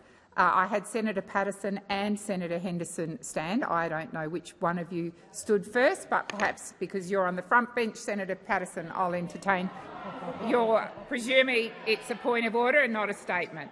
Thank you, President. On the point of order raised by Senator Watt, even I am old enough to remember you sitting in these chairs screaming at female senators yourself. Have some self-awareness, mate. Have some self-awareness. Order. Order. Order. Senator Henderson, and if it's not a genuine point of order, I intend to sit you down. Senator Henderson. Thank you very much, Madam President. On the point of order, I would ask that you would ask Senator Watt to withdraw the unparliamentary reflection on male senators on this side of the House. It is most inappropriate to reflect in this way, and I think it's in good grace and good faith he should withdraw that terrible comment. Thank you, Senator Henderson. Senator Watt, I invite you to withdraw. Thank you. There does need to be silence. There does need to be silence. Order. Order. Senator Watt? No. Order. Senator Smith. Thank you, President. The senators who supported Senator Pocock on this motion are seeking to deny almost a third of this chamber the opportunity to do their jobs, to do their democratic responsibility on behalf of the people that they represent. We have a democratic right to represent our constituents as well. We have a democratic right to participate in this chamber too. I have a right to ask questions, and there has been a long-standing convention in this place which should have allowed me to. I have an important question to ask. I don't have a question to ask seeking to table hands only to hands. Senator Smith, please resume your seat. Once again, I have to call the chamber to order, particularly those of you on my left. Order! Order! Senator Watt! Senator Watt, come to order. Order! Senator Smith. Senator Marielle Smith, please continue. What is happening here is this chamber is denying non-executive members of the government, like myself, from the opportunity to ask a question which matters to the women of my state. There are big changes happening this Saturday which we fought tooth and nail for, which hundreds of women walked into this place and shared trauma and stigma and stories of being dismissed and silenced in the hope that our government would change the law, change the way women's health is funded and change their treatment. Things are changing for them this weekend, and I want to be able to ask about it. Senator Smith, please resume your seat. Senator Duniam. President, if this is not a genuine point of order, I will sit you down. I understand. So I'm over the statements that are being made in the guise of points of order. Senator Duniam. My point of order, President, was on relevance. The question before the chair is about suspension of standing orders, and this doesn't go to that. It does. The senator is required. I haven't finished, Senator Smith. The senator asked for leave. Leave was not given. She moved to suspend. I have reminded her, and she has kept telling the Senate what is urgent about this matter. So that is what she is doing. Senator Smith, I invite you to continue. You may not think it is urgent, Senator Duniam, for the women of my community to be able to understand the changes which are happening to our pharmaceutical benefits scheme this weekend, to understand the changes which are happening to Medicare this weekend. As I said, I've used every opportunity available to me to try and get this message out, and I don't think you would doubt that. I want to use my democratic Senator right Smith, in this place. Please resume your seat. And before I call you, Senator Henderson, I am going to take the interjection, Senator Duniam. It has always been my practice to hold firmly to the view that suspensions should be about detailing why a matter is urgent. You can check on the many times we've had suspensions in this place. When I am in the chair, I always draw senators back to the urgency of the matter, and I have drawn Senator Smith back a number of times. Senator Henderson. Madam President, I'm just wondering if you could ask, on the point of order, ask Senator Marielle Smith to direct her comments through the chair, please. I think she is doing that, but I will remind her once again that that is required to do. That is what is required. Senator Marielle Smith, please continue. I would love to. It's Marielle. Senator Henderson, through the chair, through you, Chair. That's how you say my name. This is urgent. This is urgent for half the population. Half the population will go through menopause if they live to midlife. There are huge changes happening this weekend. This is an opportunity I should be able to have as a non-executive member of this government to ask the question so that my community can hear from the minister. Can hear from the minister about what changes are happening on the 1st of November, which will make a massive difference to their lives. For those women, this question is urgent. It is urgent that I get an opportunity to ask it. Just as it was important for other non-executive members of this government to ask questions today about the Racial Discrimination Act, about family and domestic violence, and about First Nations health. It is not only the crossbench who represents a community who has a right to be heard in here. As a non-executive member of the government, I also have a constituency. And you are tearing up convention which allows me to do my job as a senator, which I take seriously. I respect the right of Senator Pocock to do his job, and I take that seriously. I respect the right of the Greens to do their job on behalf of their constituency, and I respect the right of opposition backbenchers to do theirs. But you are showing an utmost disrespect for my responsibility to my constituents. You should show more respect to non-government members of this place and to the convention which makes this place what it is. Thank you, Senator Smith. Senator Ruston. I move that the question be put. So the question is that the suspension, as moved by Senator Smith, be agreed to. Those of that opinion say aye. Against? Well, senators, this place is out of order. I have just put the motion and I got no response. So I'm assuming the motion is still live. Senator Duniam. Senator Ruston. Chair, I would ask that you put the question again. With the noise that was going on in the chamber— Senator Ruston, Senator Ruston, I will determine what the level of noise is.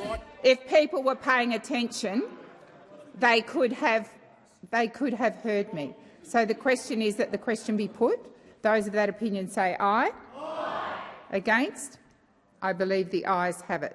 So the question now is that the suspension motion be agreed to. Those of that opinion say aye. Aye. Against? I believe the ayes have it. Division required. Ring the bells for 4 minutes.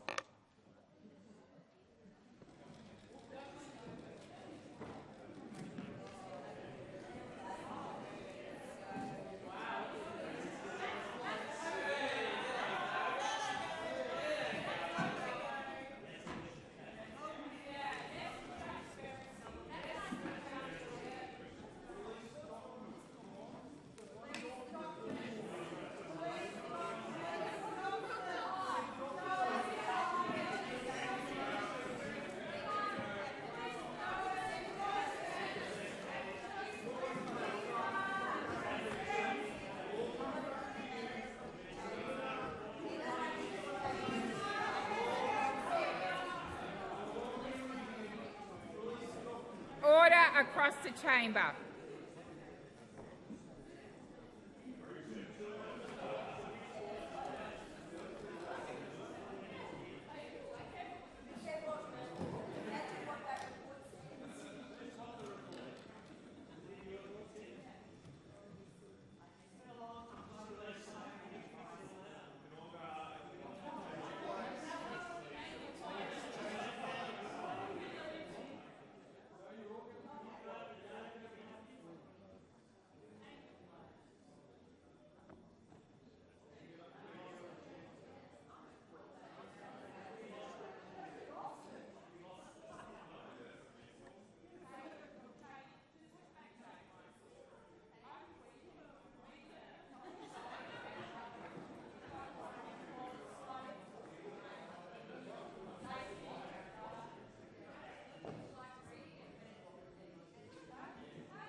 Order.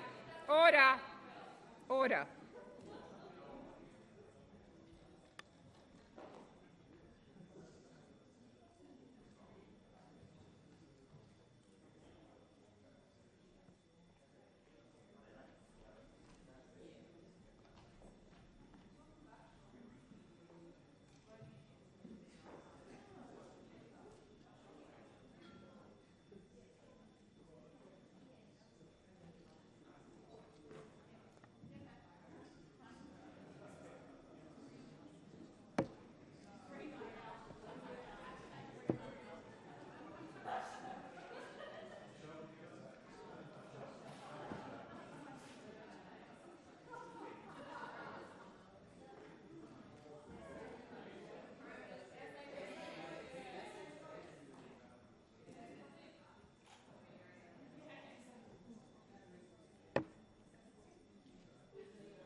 Lock the doors. So the question is that the suspension motion as moved by Senator Marielle Smith be agreed to. Those of that opinion, the ayes shall move to the right of the chair, the noes to the left. I appoint Senator Sheldon as teller for the ayes and Senator Askew as teller for the noes.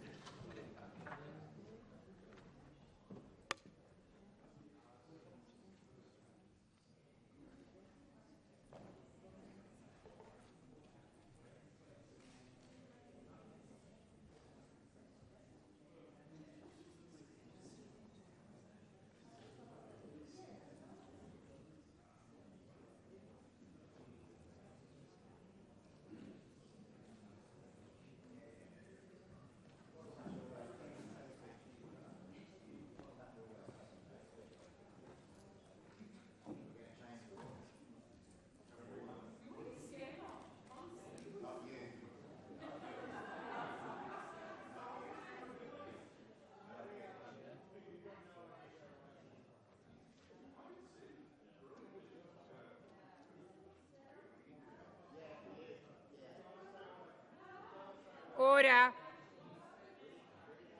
Senators Watt and McKenzie come to order.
Order. There being 23 ayes and 38 noes, the matter is resolved in the negative.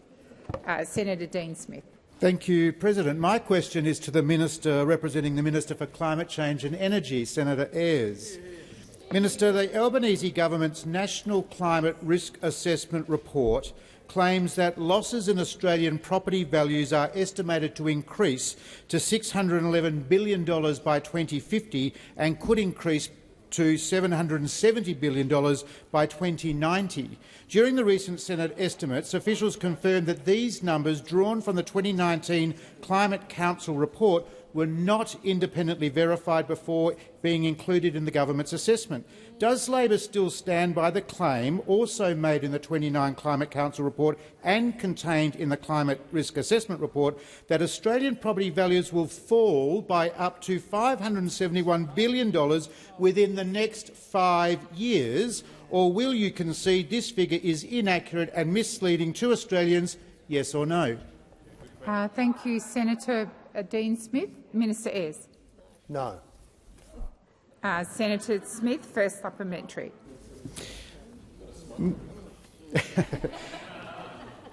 Minister, will you remove these unverified alarmist figures from your report or keep misleading Australians with the claim of more than a $500 billion property collapse in the next 5 years? Yes or no? Thank you, Senator Smith. Minister Ayres. I never want to disappoint Senator Smith. No. And Senator Smith, second supplementary. I remind senators there is to be silence. Silence, Senator Ayres and Senator McKenzie. Senator Smith. Thank you, President. Minister, if no verification was done on the figures in question, how can Australians trust any of the other modelling or data contained in the Climate Risk Assessment report? Thank you, Senator Smith. Minister Ayres. Well, I have lost the thread of this question a bit, but this government believes in science and we believe in the validity of the modelling. Senator Ruston.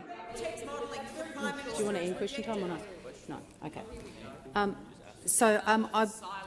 just wondering whether it was possible to seek clarification from you, Chair or President, in relation to two issues earlier during question time. Sure. Okay. In the first instance, I was just seeking clarification.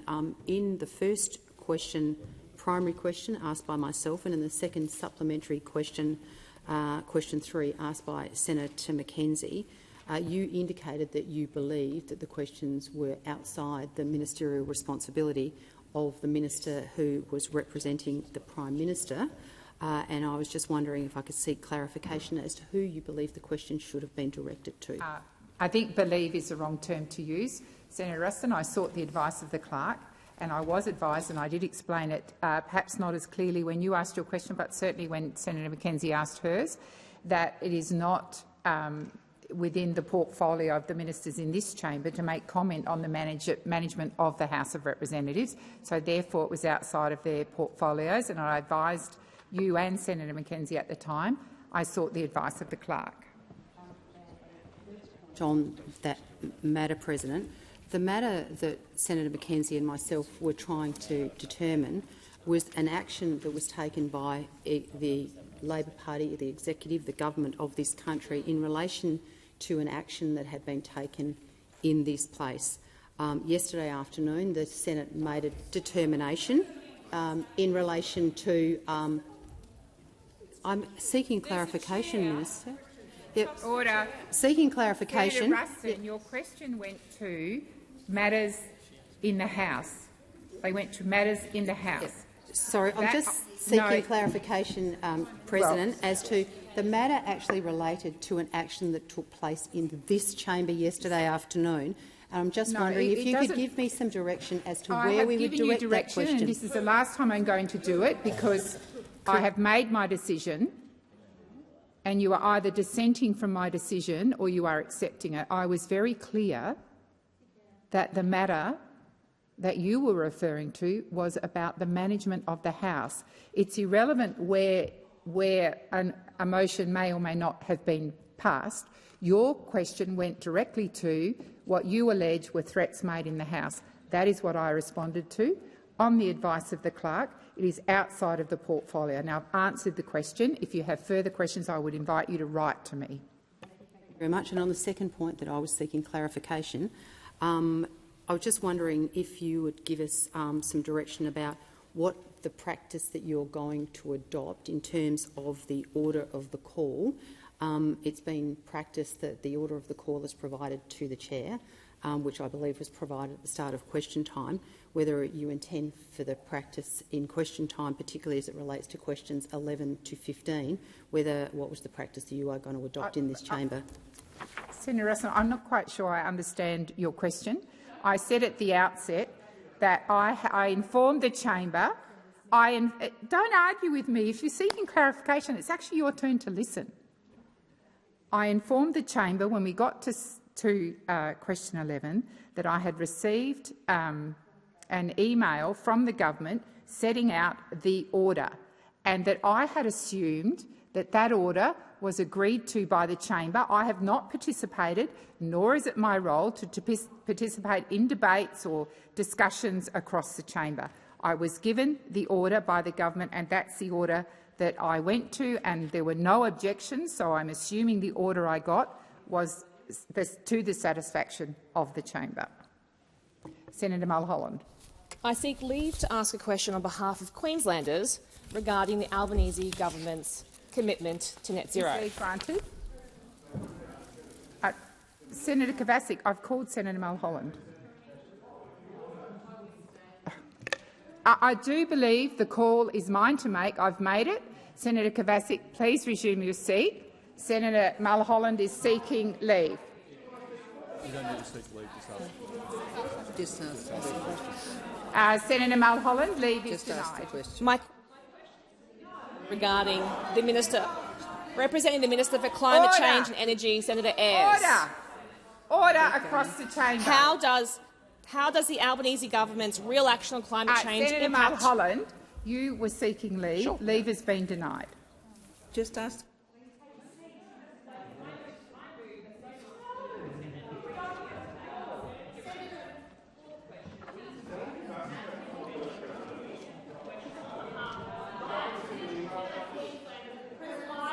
Order, Senator Mulholland. Senator Mulholland, please resume your seat.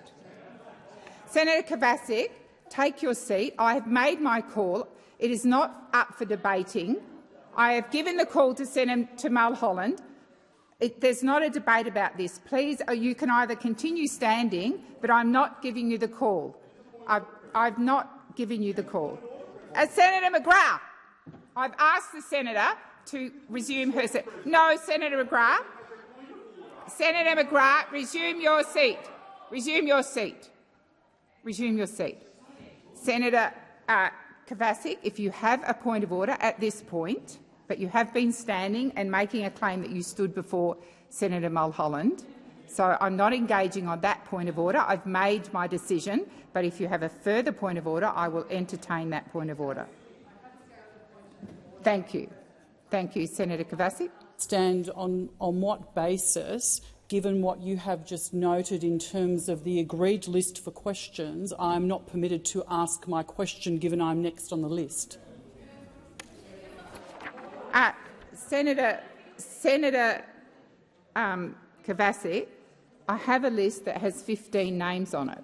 We've done question 15. That was Senator Dean Smith. Any senator, as you know, can jump at any time. Senator Mulholland jumped, and I gave her the call.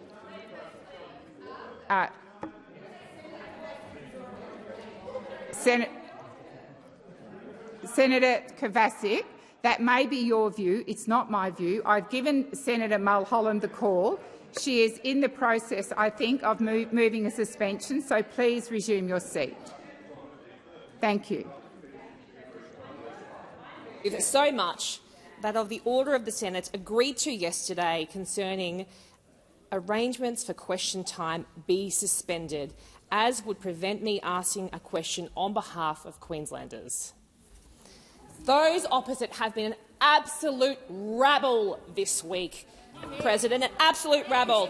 Earlier this week, we warned Australians that the coalition was Senator back, Ruston, and it was back Senator again. Mulholland, please resume your seat. Senator Ruston. President, I was just wondering whether you could rule on whether the commentary so far from the senator actually goes directly to the urgency of the reason that she's suspended. Thank you, Senator Ruston. I was going to call the senator to order, but as we're only a few seconds in, I was going to give her the benefit of the doubt, but I'm well alive to that question. Senator Mulholland, I remind you, you need to talk about the urgency as to why you are seeking a suspension. Thank you, President. It is disappointing that the opposition are seeking to prevent me, an elected senator for the great state of Queensland, to get up in this place. They didn't want to hear from my senator colleague, Senator Smith, about women's resume your seat. Senator Mulholland. Senator Kovacic. Just a point of order, President. I don't believe that Senator Mulholland actually moved her suspension. She did, Senator Kovacic. And order, and that is exactly why I've asked for silence. Order. Senator Mulholland, please continue. Thank you very much. So earlier this week, we warned Australians that the coalition was back. The coalition has been voting with the Greens all week in this place, President.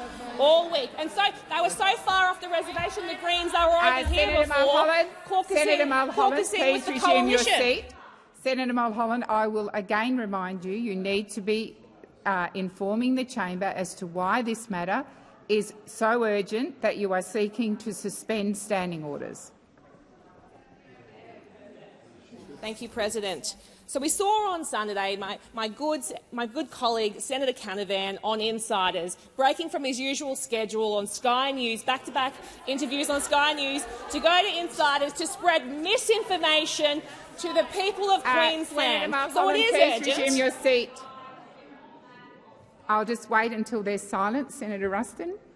I'll wait until there is silence. Senator Ruston. On the matter that's currently before the chair, in terms of the urgency of the suspension, I do not believe that the senator is actually respecting your ruling, and that is that she needs to tell us why this matter is so important. Order. We have so many people in here with so many opinions. Senator Mulholland, I remind you once again, you need to inform the chamber as to why this matter is urgent. Thank you, President. So as I said, the urgency was complete misinformation being spread into Queensland, into Australia over the weekend by those opposite.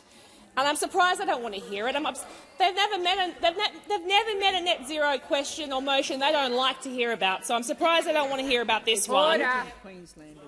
Farmers. I've spent a lot of time in regional Queensland recently meeting with farmers, meeting with industry, and they want a consistent position from this opposition on net zero.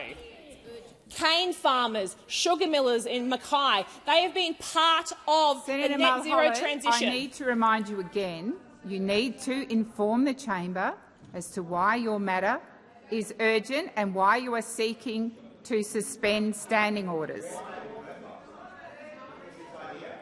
Thank you, President. It is urgent that we protect Queensland jobs. Queensland jobs in industry. They rely on this government to correct the record that was being spread over the weekend about misinformation of the modelling that just completely is being made up over there. So I've spent time with cane growers in Mackay.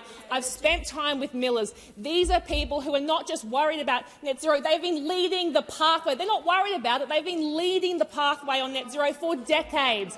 They have been turning cane biomass into ethanol for years.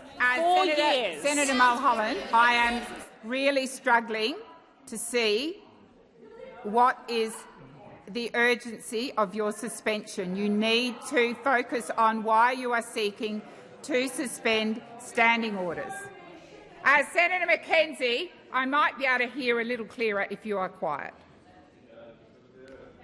and I understand that those opposite might be uncomfortable with a woman asking a question in this place. They seem to be so upset about that today.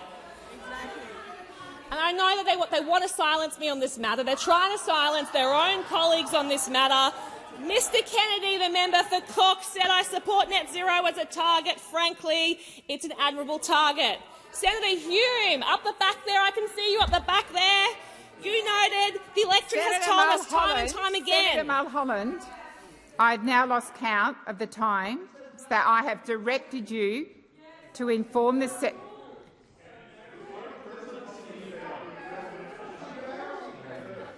when the front bench on my left has quite finished, you need to inform the Senate as to why your matter is urgent and you are seeking to suspend standing orders. It's not about farmers in your state, Senator Mulholland. It is about the matters. Senator Mulholland, you are not in a debate with me.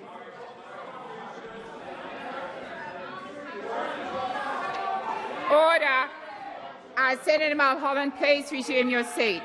Order on my left. Order on my left. The behaviour in this place is absolutely disgraceful and disrespectful. Order.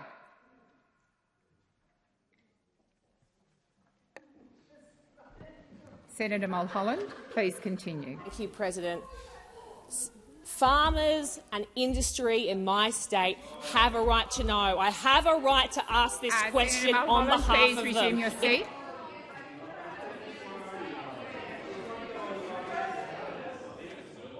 Perhaps you could get your colleagues to be quiet, Senator Mackenzie. They haven't noticed that you are standing on a point of order. Senator Mackenzie. On a point of order, Madam President, the senator has repeatedly ignored your request to come to the urgency of her motion that she's trying to debate, and I would ask that you rule, because this is getting farcical 3 minutes into her contribution. Senator Mackenzie, what is also farcical in this place is my many attempts since 2 p.m. to get silence in this place. So if it's farcical and people are disrespecting my authority, I would ask senators to reflect on their own behaviour. I will once again, I was prepared to hear Senator Mulholland finish her sentence. I have reminded her she needs to inform the chamber as to what is so urgent about her matter that it requires the standing orders to be abandoned. Senator Mulholland. Thank you, President. It is important and urgent that the people of Queensland hear from the minister about what the government's plan is for net zero. Indeed. And to go to the fact that non-executive members in this place are being barred from asking urgent questions. Senator Mulholland, please resume your seat. Senator Watt. Sorry, Senator Ayres. It's okay, President. I just again, it's a little bit before 4 o'clock. The penny might be dropping over there, and maybe that's the reason for all the behaviour. You do need to get to the point of order. I'd ask you to draw them again. I know you've been trying. I know this is distressing for them, but I'd ask you to ask them to settle down a little bit. Once again, I will remind the chamber to come to order. To come to order. Order. Senator Mulholland. Thank you, President. I believe it is urgent and important that the people of Queensland hear this information from the minister, and I ask that the question be heard by the Senate. Thank you. So the question, Senator Ruston. Well, thank you. Is this on the suspension? Yep. Thank you. Yeah, well, hopefully. Yeah. So, President, thank you very much. And I just wanted to correct the record from a number of things that have been said in this chamber during the last 2 hours. First and foremost is all right. We'll start with the urgency motion. So, President. So this is probably one of the most serious issues that has been confronted by this chamber in the time since I have been here. In 13 years, I have never seen a government so contemptuous of the conventions of this place in my time. Absolutely contemptuous. This Senate has the right to have accountability and transparency. Resume your seat, Senator Ruston. Order. Order. Order across the chamber. Order. Senator Ruston, I am going to also remind you that you need to be putting a debate which opposes Senator Mulholland's motion to suspend. I'm prepared to hear you out, but I do want to hear that perspective, and I need to hear it in silence. Thank you very much, President. Well, the reason that I believe that it is very important that we do not suspend this House and this Senate and we allow it to continue to operate the way it was intended to operate today is because the importance of holding the government to account is being undermined by the continuous activities of those that are opposite. And I would remind those opposite about the importance of this particular provision, and that is, as I said, in the 13 years that I have been in this place, I have never seen a government more intent in avoiding transparency, avoiding accountability and, quite frankly, avoiding what needs to happen. Senator Ruston, please resume your seat. Order on my right. Minister Gallagher. Just drawing relevance, drawing you back to the acting leader of the opposition in the Senate should be relevant to the question before the chair, which is whether or not suspension should be moved. Thank you, Senator Ruston. I do remind you to be relevant to the suspension order and why you believe it's not necessary. Thank you very much, President. Well, the reason I believe that this suspension is unnecessary is because the actions of this chamber are determined by the majority of members in this chamber. And the majority of members in this chamber yesterday determined what the order of business was going to be today. Now, the one thing that unfortunately you seem to have forgotten in the hubris of your coming into government is the fact that the rule of this chamber is determined by the majority, not by the government, who does not have a majority in this place. And so to come in here and constantly suspend on the basis that you just want to make some silly point about the processes, and they're talking about really serious issues. The serious issue that Senator Marielle Smith raised, a very, very serious issue that she raised. Order. But why didn't she ask the question during question time? Right. If it was so serious, Senator Smith, why did you not choose to ask it in the 3 questions that you're always able to ask on a Thursday? Equally, Senator Mulholland, why, if your question was so important, did you not ask it in the 3 questions that you are always able to ask on a Thursday? So there has been no restriction whatsoever in the number of questions that the government has been able to ask this Thursday than any other Thursday throughout the entire time of this particular parliament. So the reality is that we have got a very serious issue before this Senate. The very serious issue before this Senate is that you are still refusing to comply with the order of this Senate as per the motion moved by Senator Pocock to provide him with a document. So unless you are prepared to take seriously the will of this Senate, the majority of this Senate, then you continue to sit here in contempt of the Senate. There could be no more urgent or serious issue, President, than the fact that the Labor government, the minority number of people in this place, are showing complete contempt for a decision of the Senate.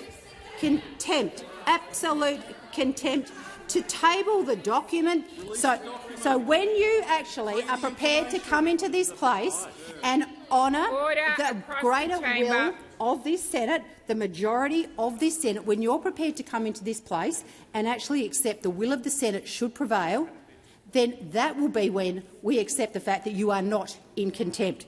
But the reality is that things are different when they're not the same in this place because, as I said, you come in here and you are contemptuous. Senator Ruston, Please resume your seat. Minister. Relevance. It sounds like the Leader of the Opposition in the Senate is about to embark on a new line of remarks and is not being relevant to the question before the chair, which is whether or not we should suspend. It sounded very much like she was about to quote something. Thank you, Minister Gallagher. I will listen carefully. I did think you were starting to drift, Senator Ruston, but I'll give you the benefit of the doubt and I'll continue to listen. Okay, look, thank you very much. And I think that exactly what we just saw as a point of order is the point at stake here, and that is every time anybody seeks to make any comment that would actually call the government out for its rank hypocrisy, its lack of transparency, its lack of accountability, they call a point of order and try and make sure they shut us down. Well, you can't shut the people of Australia down. We are sent here to do a job. This Senate has got a role to play, and the first thing that you need to realise is that the majority will of the Senate should prevail. Thank you, Senator Ruston. Minister Gallagher. Thank you very much. I welcome the opportunity to support the suspension that's been moved by Senator Mulholland and argued for very strongly. And it is a legitimate point that both Senator Smith and Senator Mulholland raise, which is the right, when representing their state, the good state of South Australia and Queensland in this place, that they be afforded the same rights as any other member of this place to ask a question. Senator Patterson. Yesterday— sorry. Once again, on my left, I ensured that your leader was heard in silence, and that respect will now go to Minister Gallagher. Minister Gallagher, please continue. Thank you very much. And to continue on there, the fact that we have senators here who are being restricted by a motion of this place in their ability to ask questions, not only today but in an ongoing sense, including restricting Mondays to just 2 questions for government senators. So for everyone who turns up to work here and works hard here, not allowed anything more than 2 questions on a Monday, 3 on any other sitting day, whilst everyone else is afforded the opportunity to ask a question. So we raise a legitimate point raised by Senator Mulholland and Senator Smith. You've had your 15 questions. We're moving into the next stage. They have every right to stand up and seek leave, just as you have a right to deny it, as you will continue to do, it seems, this afternoon.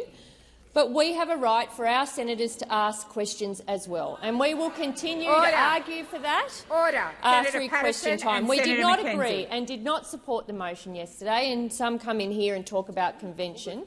Well, convention was ripped up yesterday. That's right. That's what happened.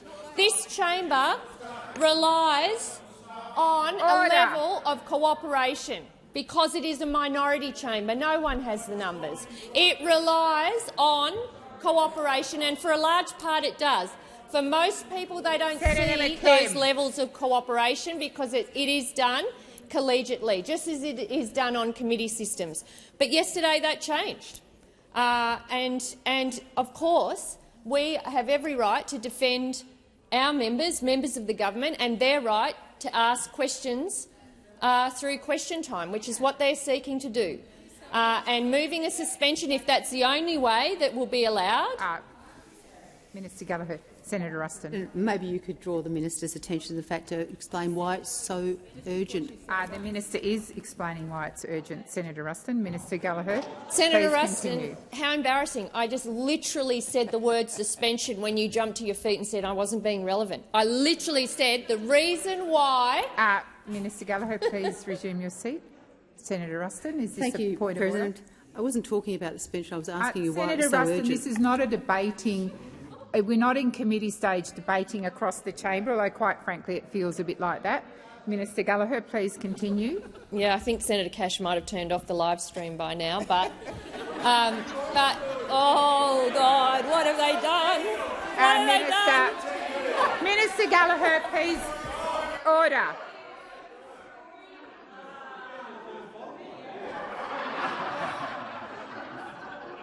Senator Scarr, I'm sure you're aware that your voice is very, very loud, and I would ask you, 1, not to interject, But if you are going to ignore my order, then do it quietly. Minister Gallagher, please continue. Thank you.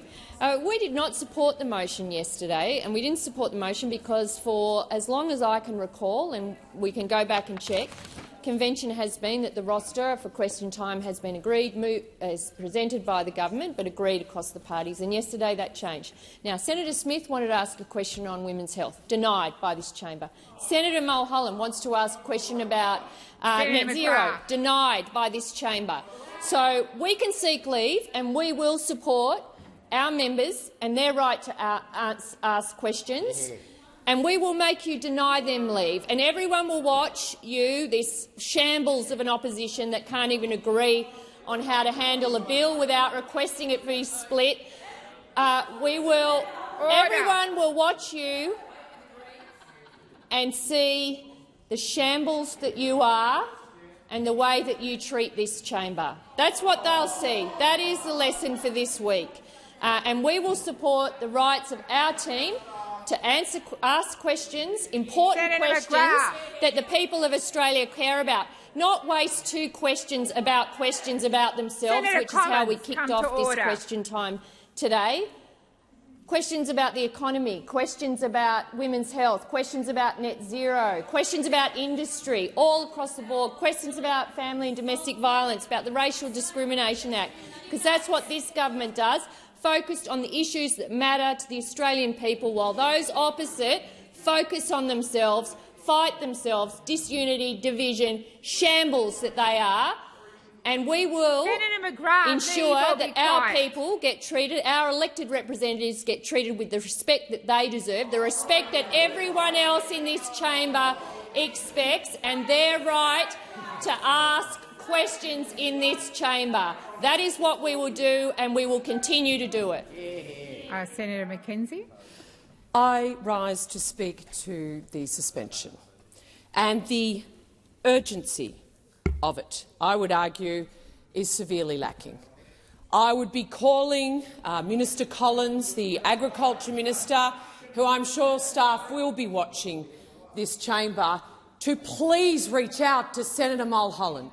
Senator McKenzie, you've been very quick on your feet to draw people to the issue of the suspension. Urgency of the suspension? Well, you need to get there pretty quick because I haven't heard it yet, so please continue. I'll start again, Madam Acting. I rise to speak on the lack of urgency of this suspension, because having been the Minister of this great country for agriculture, I can say my door was always open to every single backbencher, every member of the Labor Party, had they ever chosen to come and talk to me about agriculture, and every member of the parliament, if they wanted to actually raise an issue about agriculture. So to Minister Collins, who has the great privilege of being the Agriculture Minister, you've heard Senator Mulholland talk about Queensland cane farmers. Senator McKenzie, resume your seat. Senator Ayres. Just on relevance to the urgency, I'm not sure what agricultural policy has to do with it. Madam President. Senator McKenzie, I am going to draw you to the issue of the suspension. The issue of the suspension is why you believe whether or not it is urgent or not urgent. That is where your remarks need to go, not about visiting ministers or anything like that, but why it's either relevant or not relevant. Thank you. Senator McKenzie.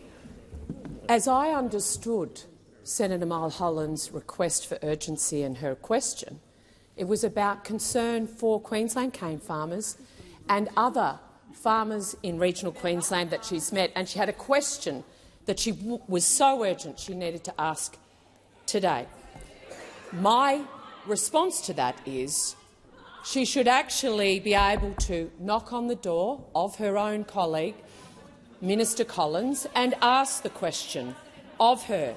Not just for the cane farmers. They might want to actually get involved in biofuels with their cane waste, the cattle industry up in northern Queensland, or indeed the importation of Philippine bananas. The suspension. I am on the suspension. Senator McKenzie, you're not in a debate with me. This is about the suspension of the Senate. The suspension of the Senate, which is being requested so a certain senator can ask questions about cane farmers in Queensland. I'm concerned that the Tactics Committee of the Labor government has not sought to prioritise Queensland cane farmers or indeed middle-aged women in Adelaide on behalf of Senator Smith, who lives just down the road from the Minister for Health. She could literally just go and ask Mark Butler on behalf of her constituents. She could even run a forum next weekend in Adelaide on the issue. Senator McKenzie, Senator McKenzie. Senator Polley. Through you, President, could you remind the good senator to use people's title? And as someone who was a minister, surely you would know you can't just go and knock on the door and see a minister when it suits you. Order. Order. Order. Order. Senator Polley, I did not take note as to whether Senator McKenzie referred to ministers by their correct titles. She usually does. But I am going to remind you, Senator McKenzie, it is not about whether ministers are available or not available. It's about the matter at hand, which is the suspension of the Senate, that the matter is so urgent or not urgent in your view that is at debate. So please focus your remarks on that. Be laser-light in my focus, Madam President. So, when Senator Mulholland was talking about the types of questions she wanted to ask, she referred to 2050, I think, as a time frame. That's a quarter of a century away. We have question time next week.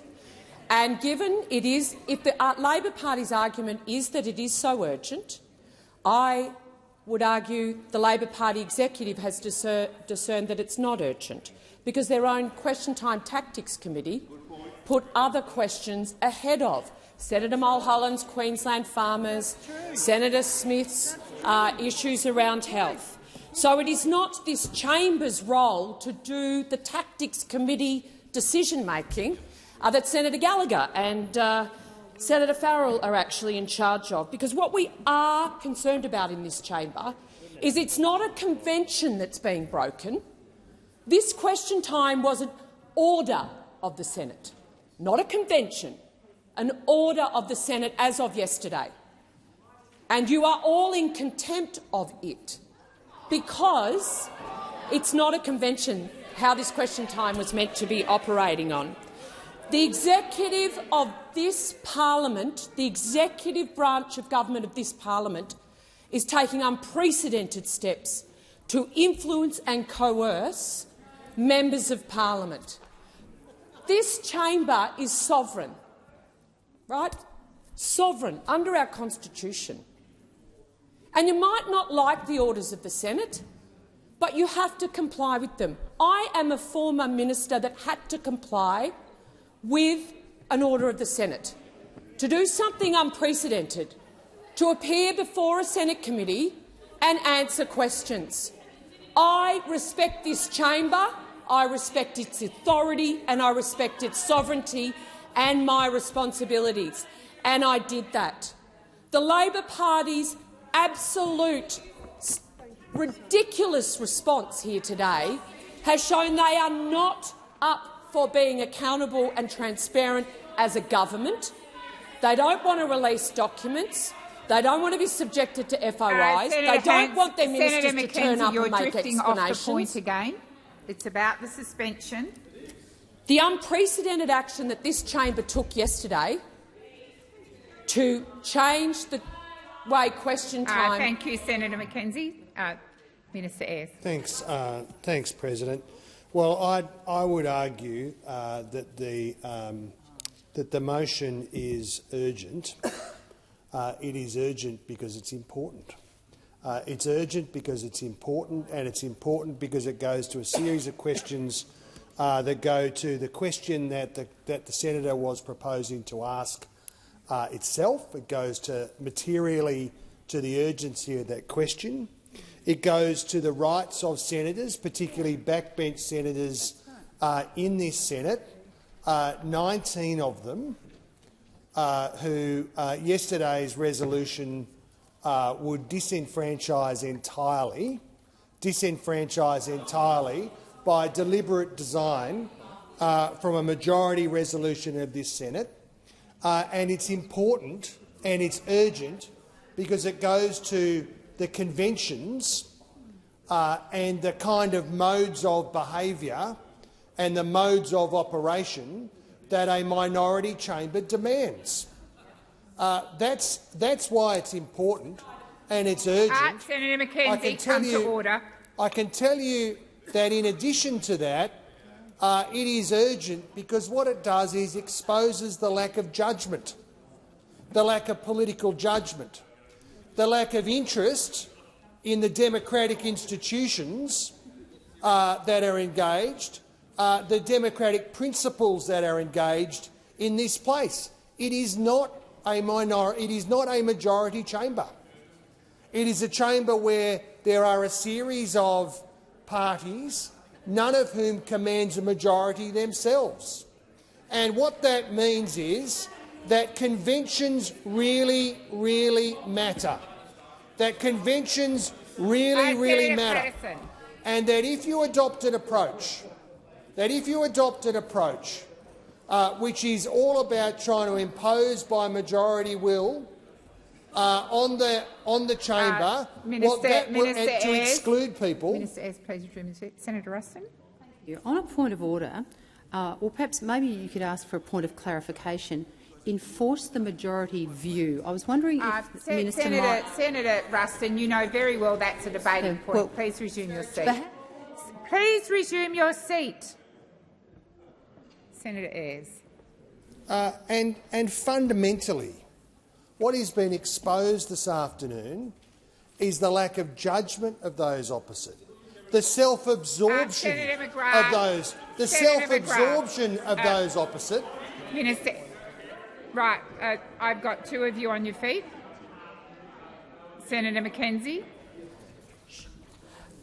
Point of order, Madam President. I have not heard the urgency that the minister is going to. Well, the minister is being directly relevant to the question. Thank you, Senator Mackenzie, and I'll continue to listen very closely. Minister Ayres. This is a series of parties who pretend to aspire to government, who are entirely absorbed by themselves. Minister Ayres. Senator Scarr. Point of order, President. This is just general abuse. It's not going to the urgency point. Senator Scarr, it's not going to the urgency point. Please resume your seat. I will listen very carefully to the remainder of this sentence, and as you should have observed by now, if any senator is not being relevant, I'll remind them to be relevant. So I'm listening very carefully. Minister Ayres. President, as I said at the outset, this matter is urgent because it's important, because it goes to the capacity of this chamber to perform its proper function.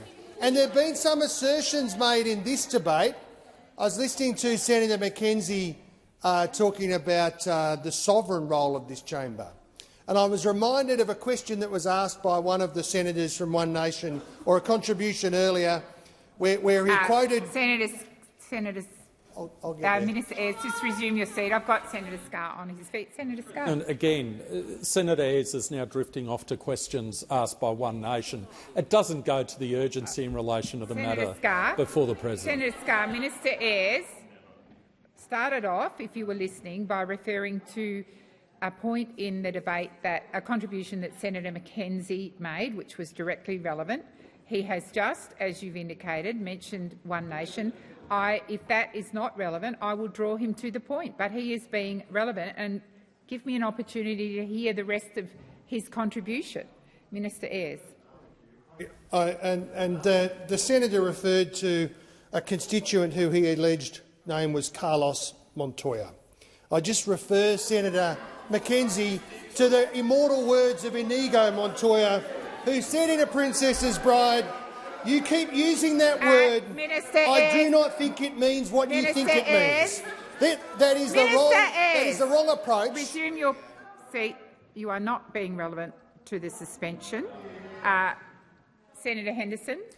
Madam President, another point of order. Could I just ask that you ask the senator to direct his comments through the chair, please? Senator Henderson, thank you, Senator Henderson. Minister Ayres, I remind you to direct your comments to me. And I will.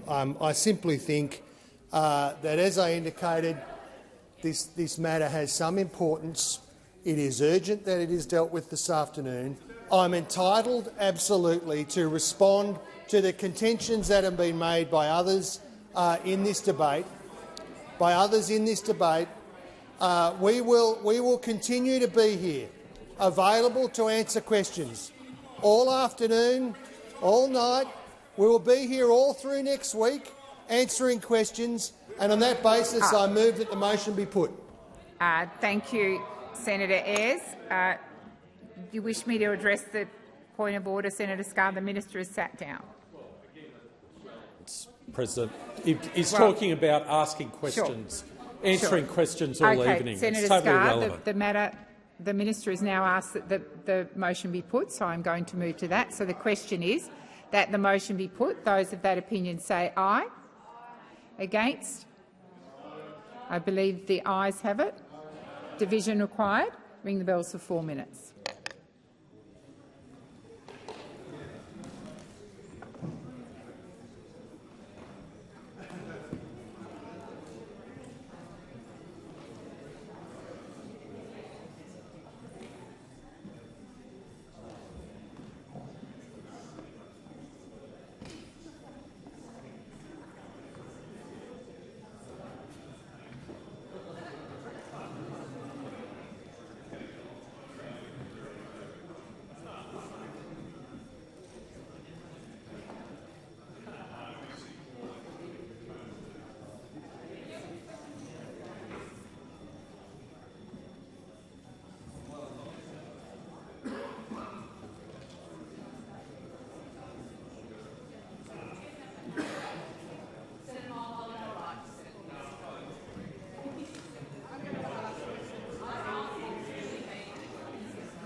Order. Order.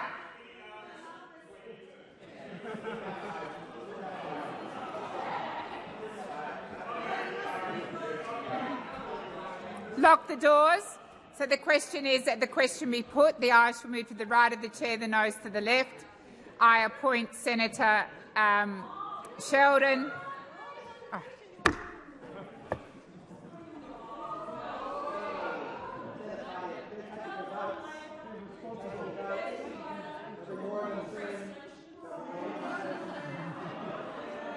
I am just wondering how long I have to stand here.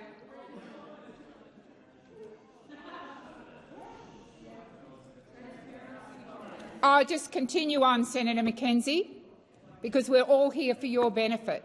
I stood because this place was out of order.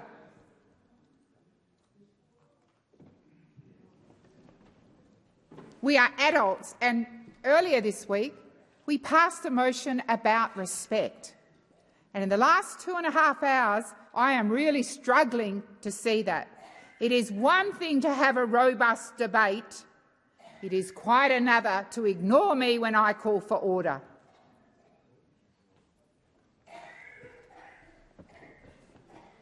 So the question is that the question be put. The ayes shall move to the right of the chair and the noes to the left. I appoint Senator Sheldon as teller for the ayes and Senator Askew as teller for the noes.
Order.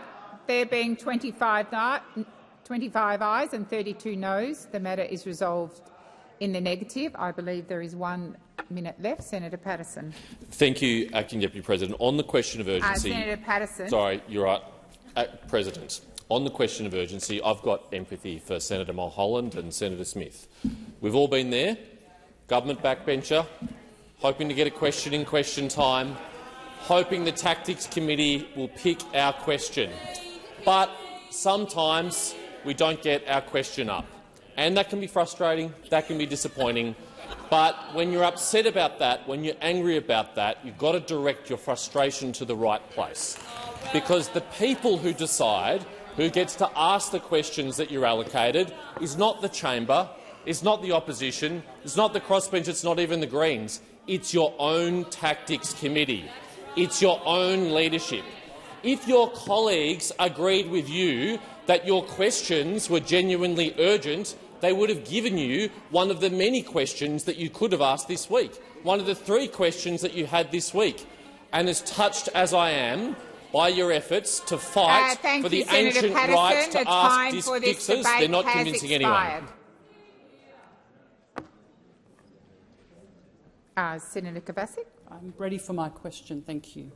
My question is to the Minister representing the Prime Minister. Senator Kovacic, I thought you were on a point of order. We now need to put the question on the suspension. Oh, I thought we were over time. Thank you.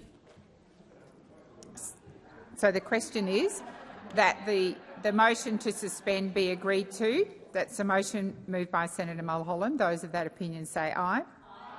Against? No. I believe the ayes have it. Is a division required? So the matter gets deferred to next week because we are at the point where there are no divisions. Senator Kovacic. My question is to the Minister representing the Prime Minister, Senator Farrell. Minister, the Building Industry 2000 slush fund was first exposed at the 2014 Royal Commission more than a decade ago as a CFMEU-controlled slush fund worth over $1 million used to bankroll union and political campaigns. Today it still holds over $920,000, yet under this government's watch, former CFMEU bosses John Setker and Ralph Edwards secretly transferred the fund's registration to Edwards' private home address, and the administrator appointed to clean up the union didn't even know it had happened. Given the administrator has known about this fund for over 10 years and it has been on the public record since the Royal Commission, how can the Prime Minister possibly have confidence in him when the same slush fund is being used to undermine his administration? Thank you, Senator Kovacic. Senator Farrell. Thank you, President, and thank the senator for her question. Look, it's the Labor government that's been taking on the CFMEU. It's the Labor Party, particularly under Minister Watt, that took all the steps to put Minister Farrell, please resume your seat. I remind senators of the motion passed in this Senate yesterday for extra questions.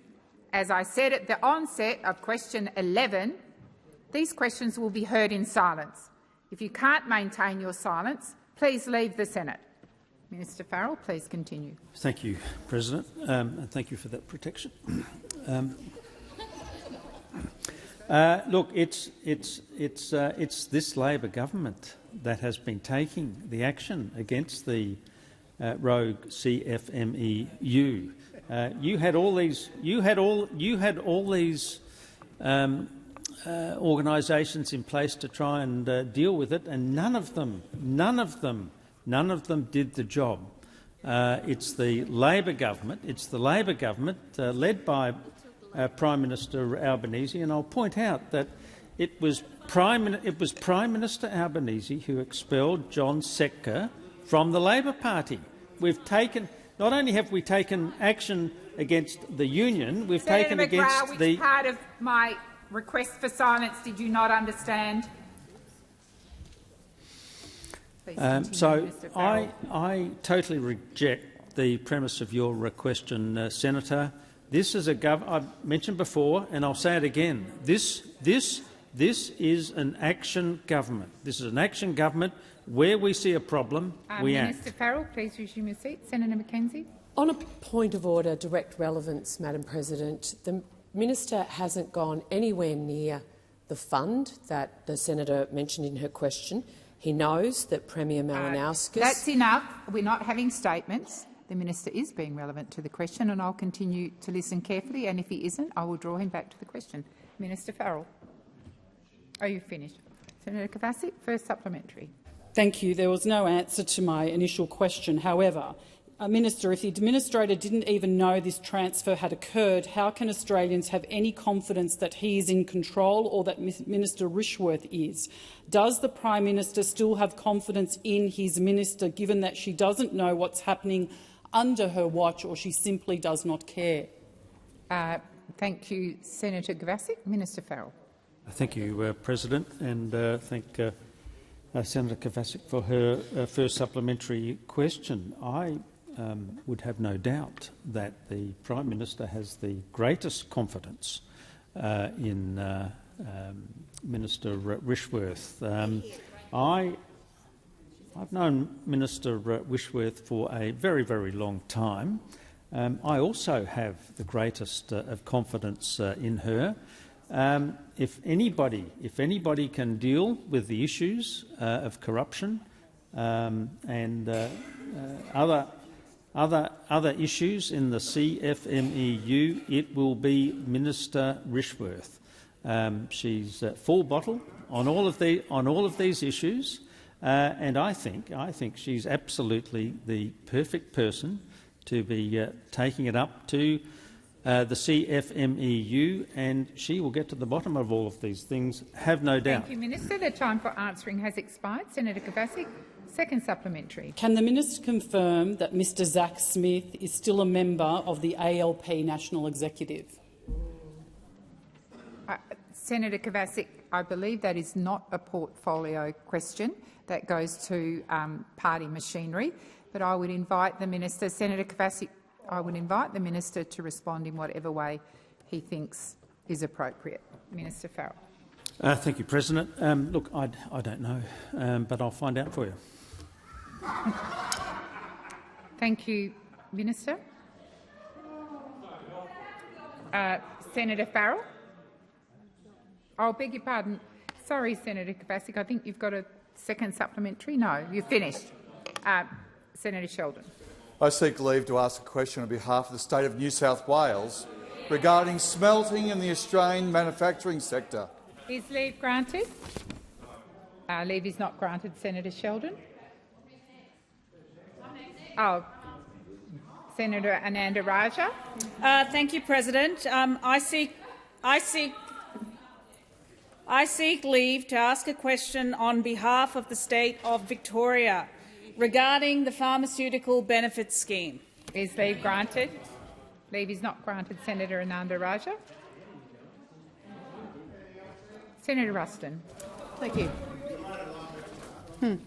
My question is to the Minister representing the Minister for Health and Ageing. Yesterday, the Minister for Health, Mark Butler, revealed on the ABC that if GPs cannot afford to fully bulk bill after the 1st of November, that the government will, and I quote, intervene in the market. Can the minister please outline how the government intends to intervene in the market and what the impact that would have on a small family practice? Thank you, Senator Ruston. Minister McAllister. Thank you very much, President. Well, the government is determined to defend the principle of universal health care. We believe that that is critical for Australians, and we want to make sure as many Australians as possible can access bulk billing. Minister Butler made some comments yesterday. I think they are self-explanatory, and he referred to some of the steps that have been taken here in the ACT in consultation with Senator Gallagher to make sure that those services are indeed available here. McAllister. Are you on a point of order, Senator Ruston? I was on a point of order and just wondering if the minister could actually address my question. Have you concluded, Minister? Yes, she has. So Okay. first point, first up. Okay, thank you. Minister, will the minister rule out compulsory acquisition of small family practices Order. if they choose not to sign up to the government's program? Thank you, Senator Ruston. Minister McAllister. Thank you very much, President. Our focus is very clear. It's on providing the investment that is necessary to restore bulk billing after a decade of neglect, which saw bulk billing in freefall, according to the assessment of the College of GPs. We intend to deal with that because we understand that public health care and universal availability of health care is part of our Australian tradition and in the interests of all Australians. Thank you, Minister McAllister. Senator Ruston, second supplementary. Thank you, Minister. Can you confirm that the average out-of-pocket cost Australians are currently paying to see their GP is $49.14, which is $7 more than in May 2022? Thank you, Senator Ruston. Minister McAllister. What I can confirm for the senator is that next week we will see very substantial numbers of GP practices deciding to bulk bill, where this week they are not. And that is a good thing and in the interests of all Australians and their health care. Thank you. Senator Walker. Thank you, President. I seek leave to ask a question on behalf of the mighty state of South Australia regarding housing for all Australians. Please leave granted. Leave is denied. Senator Walker. Senator Henderson. Thank you very much, Madam President. My question is to the Minister representing the Treasurer, Senator Gallagher. The Treasurer blocked public access to documents exchanged between the superannuation industry and the government back in 2022 and 2023 concerning payment structures between Housing Australia and investors. Can you please explain why Assemble, a developer majority-owned by Australian Super and Hester, is now the biggest beneficiary of round one of the HAF, receiving over $2 billion of taxpayers' money? Thank you, Senator Henderson. Minister Gallagher. Thank you, President. I thank Senator Henderson for the question, going back into the question archives to get that one from 2022, none less. On superannuation, there is no greater supporter than superannuation and of superannuation than the Treasurer, and as the Senator knows, all applications to the Housing Australia Future Fund and decisions about the fund and the first round offers are all handled independently of government. Thank you, Minister. Senator Henderson, first supplementary. Minister, can you please tell the Senate what the super funds told the government to do when you were consulting with them on the creation of the Housing Australia Future Fund? Thank you, Senator Henderson. Minister Gallagher. There was a wide range of discussions with superannuation firms as part of the work that was done on housing in general. I'm not in a position, I can't summarise what would be 3.5 years of discussions across government, across departments and across relevant ministers here in the chamber today. Thank you, Minister. Senator Deleija are you second sup? Sorry, Senator Henderson, then I'm going to Senator Deleija. Minister, community housing providers have expressed significant concerns about for-profit entities like big super funds being involved in social and affordable housing, with an anonymous provider telling the ABC, and I quote, "If you can make a 6% return out of social and affordable housing, you can't be managing your tenants very well." Does the government believe the super funds are the best landlords for Australians? Thank you, Senator Henderson. Minister Gallagher. Thank you. Well, my dealings with the community housing sector is that they're pleased that they've got a government that actually cares about social housing, as opposed to those opposite that did nothing and built no social housing for the entire decade that they were in government. We are using every lever available to us, whether it be working with superannuation funds, other investors, build to rent, help to buy, you name it, because we're serious about delivering housing to the people of Australia after a decade of neglect from those opposite. Sure. So the minister has indicated she's finished her answer. So if you... Well, the minister's... I'm sorry I didn't see that you were standing, Senator Henderson, but the matter is finished. Senator Deleija, you stood before. Was Senator Whittaker? Thank you, President. I seek leave to ask a question on behalf of the people of my great home state of Western Australia regarding frontline service improvements. Order. Senator Henderson, I'm going to invite, because I've asked for respect in here. Senator Henderson, I've asked for respect. I'm going to invite Senator Whittaker to put her question again. Senator Whittaker. Thank you, you, will wait President. until she's finished speaking. Senator Whittaker. Thank you, President. I seek... You've got to be joking. Can't ask a question, but also can't seek leave. Senator Whittaker, just put your point. I seek leave to ask a question on behalf of the people of my home state of Western Australia regarding frontline service improvements. Thank you, Senator Whittaker. Is leave? Thank you. I'm going to go to Senator Pocock. Thank you. Thank you very much, President. I've got a question for the Minister representing the Minister for Health, Senator McAllister, but could also just say I think this is a really landmark question time because Senator Pocock, no. This is part of my question. This is part of my question. Okay, well, I can say what I want. The clock's running. I can say what I want. Order on my right. Order. Order. Order. It's landmark because we have Labor senators actually asking questions on behalf of their state, not on behalf of the Labor Party. Order! Senator Pocock, resume your seat. Order. Senator Watt. Senator Watt.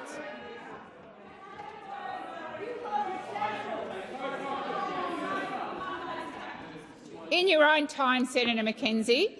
I'm standing. Senator Pocock, I reminded the Senate at question 11 that questions would be heard in silence.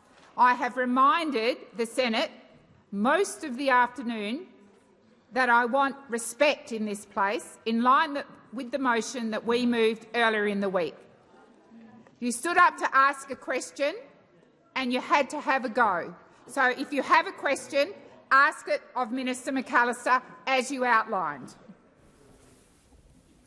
Thank you very much, President. I thought I was pointing out a fact, but how Sorry, many— Senator Pocock, please resume your seat. I'd ask Senator Pocock to withdraw his remarks, given that, due to his actions, Labor senators were Senator prevented Watt? from asking questions Senator on behalf Watt? of their state. So perhaps he could withdraw his invitation. Watt, Senator Watt, that is a debating point. Senator Pocock, please continue with your question. Thank you, President. Minister, how many GP— Order. Order. Minister, how many GP practices in the ACT have signed up to My Medicare and expressed interest to bulk bill all services from the 1st of November? Thank you, Senator Pocock. Minister McAllister. Thanks very much, President, and I thank Senator Pocock for the question. As you know, I think, Senator, Canberra has quite long-standing issues with GP availability, and it is in fact on that basis that the government has acted to try and establish arrangements so that Canberrans and people in the ACT can, in fact, attend bulk billing services, and indeed Labor's healthcare plan for the ACT will deliver a $24.3 million package to deliver 3 new fully bulk billed G practices with a $10.5 million bulk billing GP attraction initiative to attract new general practitioners to Canberra to address these issues, which, as you know, I think are long-standing. Thank you, Minister. Senator Pocock, first supplementary. Thank you, President, and thank you, Minister. I do really appreciate the additional investment in GP and the acknowledgement that we do have one of the lowest bulk billing rates in the country. But I'm interested how many GP practices in the ACT have signed up to My Medicare and expressed interest to fully bulk bill from the 1st of November. Thank you, Senator Pocock. Minister McAllister. Thank you very much. Well, as I've indicated, Senator Pocock, we are determined to restore bulk billing for Australians, and we recognise the challenges in the ACT. It is why we are making the investments that I referred to in my answer to your primary question, because we understand that this matters. Second supplementary, Senator Pocock. Thank you, President. And again, Minister, I really welcome the additional investment, but I can maybe take from your answer that no clinics have signed up to My Medicare to fully bulk bill from the 1st of November. Can the government explain why bulk billing for ultrasounds, MRIs and CTs has roughly halved in the ACT over the past year? Thank you, Senator Pocock. Minister McAllister. In relation to the first part of Senator Pocock's question, no, he cannot assume that. He should not assume that on the basis of my answer. And again, I refer Senator Pocock to the challenges that we're facing right across the country, but particularly in the ACT in relation to access to bulk billed services. We understand on this side of the chamber that that requires a response, and it's on that basis that we went to the election with an $8.5 billion investment to lift bulk billing and to lift access to bulk billing services, because there is a great deal to do to restore the damage that was done by those opposite over their period in government when they ripped the heart, or sought to rip the heart, out of funding for Medicare. Thank you. Senator De Leger. Thanks very much, President. I seek leave to ask a question on behalf of the people of the great state of Tasmania regarding restoring trust in the Australian public service. Thank you, Senator De Leger. Is leave granted? I'm just going to ask. I've got Senator Russell on the feet. Order. Order. Order. Order. Senator Ruston. Thank you, President. I'm just seeking some direction from you as the chair. In the motion that was moved yesterday in relation to the changes for question time as a result of the government refusing to comply with the orders of the Senate, I'll quote Part D, point 2, President, and it said the maximum number of primary questions that may be asked by the government senators is 2 on Mondays and 3 on any other day. Today, the government has asked 3 questions in question time, and I'm just seeking your direction as to why you are continuing to give the call Senator to Ruston, the government. I am very surprised you would ask that question, because any senator is free at any time to seek leave, and that is what they are doing. So I believe Senator De Leger sought leave. He's been denied. Sorry.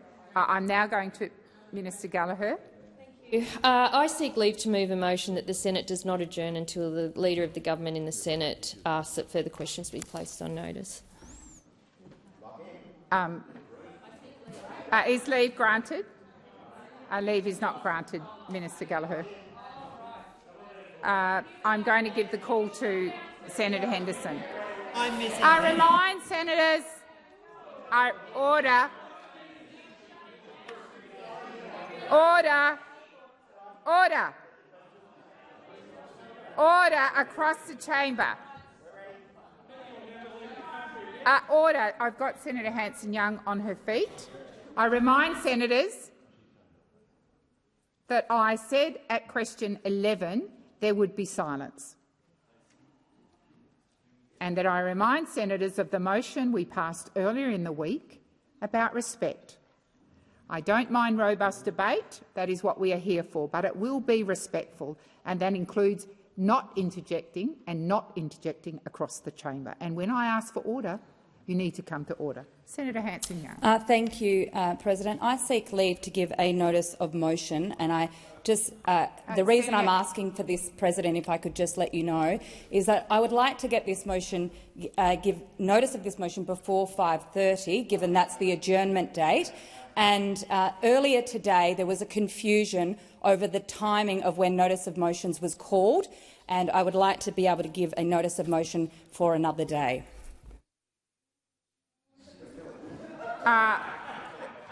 No, I've taken advice. I believe that the senator can seek leave. It is unusual, but she can seek leave. It's up to the chamber whether she's given leave or not. Senator Hanson-Young.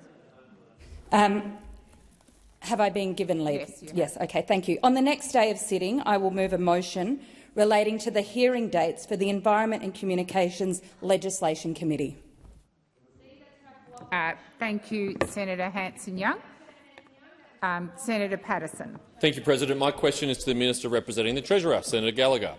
Following yesterday's confirmation of a shock rise in inflation to 3.2%, economist Saul Eslake said today's September quarter inflation numbers were an absolute shocker and have ruled out whatever chance there was of the Reserve Bank of Australia cutting its cash rate at next week's Monetary Policy Board meeting. The ABC's Alan Kohler said yesterday's numbers were generally seen as a very ugly report, noted that the annual rate for the last 6 months was actually 4.2%, and that odds of a November rate cut were now zero. Minister, do you agree with RBA Governor Michelle Bullock that these numbers, fuelled by out-of-control government spending, are a material miss which will hurt Australian mortgage payers? Thank you, Senator Patterson. Minister Gallagher. Thank you, and I appreciate the question from Senator Patterson. At 5 o'clock, some 3 hours in, we get to dealing with the shadow finance spokesperson on matters on the economy. I do agree that Senator Patterson routinely verbals the Reserve Bank Governor, and he's done that again today. As Senator Patterson knows, we've got inflation down, debt down, real wages are growing, unemployment low, interest rates have fallen 3 times. There is more work to do, and this is a government that's rolling its sleeves up and doing it. Senator Patterson, first supplementary. Thank you, President. Yesterday's figures confirmed electricity costs annually have risen 23.6%. KPMG's chief economist, Brendan Rinnie, said, and I quote, "We knew there was going to be an uptick in inflation once electricity rebates were wound back, but unfortunately today's spike is much higher than any of us anticipated." Will the minister finally admit the government's promise to reduce power prices is now in tatters, causing more pain to Australian households? Thank you, Senator Patterson. Minister Gallagher. The government will always support Australian households with cost of living pressure, and those opposite are the ones that have voted against it time and time again. Thank you, Minister. Senator Patterson, second supplementary. Thank you, President. Since the government brought down its high-spending, high-deficit budget, annual inflation on food has jumped to 3.1%, housing to 4.7%, health to 4.2%, education to 5.3%, and even pet services are up 5%. Citibank economist Josh Williamson said, and I quote, "All major expenditure groups, barring one, rose in the September quarter, suggesting price pressures were being felt across the economy." Will the government change its reckless spending policies which are driving up prices across all essential aspects of life? Minister Gallagher. Thank you. Well, we know those opposite. We know what they want to do. They want to cut Medicare, they want to cut payments to people, they want to cut pensions, they want to cut the public service. Nothing has changed from the shambles of an opposition that went to the last election. They keep going on about out-of-control spending. What they don't say is Medicare, pensions, payments will all be cut if they ever got back into government again, and this government takes a responsible approach and will continue to do so. Minister Watt. President, I am aware that there are at least 2 Green senators at the airport, despite wanting to be in question time instead. But I seek leave to move that I'm not mentioning them by name. I seek leave to move that the Senate does not adjourn until the Leader of the Government in the Senate asks that further questions be placed on notice, because if people are so insistent about doing question time, we are here all night. Is leave granted? Is leave granted? Thank you. Did you have a question, Senator Scott? Point of order. Yep. Point of order. Senator Watt reflected on the absence of 2 Green senators. He should withdraw that reflection. He really should. He didn't name anyone. The custom is that you don't name senators if they are absent from the chamber. They were not named. Senator Hanson-Young. Thank you, President. I mean, we are partly in this mess because there's a particular senator who is not here, and it's Senator Wong who isn't at the table. So let's just not get into pettiness right now. Senator Hanson-Young.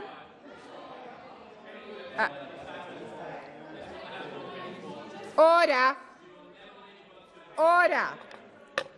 Order. I'm going to wait for silence. That is what I've requested since question 11. I've requested silence.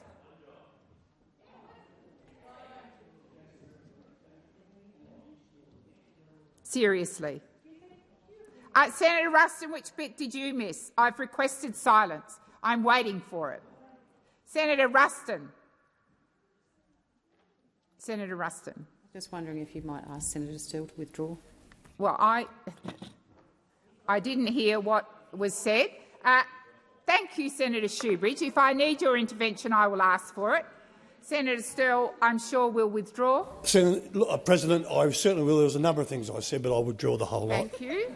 I have Senator Shoebridge. Senator Shoebridge on a question. Yeah.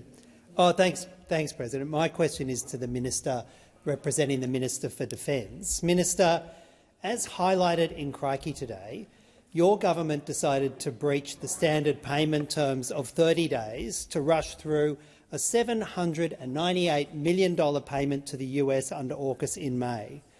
Why did your government abandon Commonwealth procurement rules to rush through this payment to Donald Trump in May in just 24 hours? Thank you, Senator Shoebridge. Minister McAllister. Thank you, President, and thank you, Senator Shoebridge. As I indicated in answer to the question you asked earlier, the government is wholly committed to advancing the AUKUS arrangements, particularly in relation to the acquisition of submarine capability. And as we have canvassed on many occasions in the estimates hearings, that includes an agreement that we have formed with the United States to uplift their industrial base. We don't step away from those agreements. And we don't step away from our commitment to AUKUS because we believe it is in the nation's national interests. Thank you, Minister. Senator Shoebridge, first supplementary. Minister, thank you for reiterating your commitment to spending $375 billion of public money on nuclear submarines we won't get.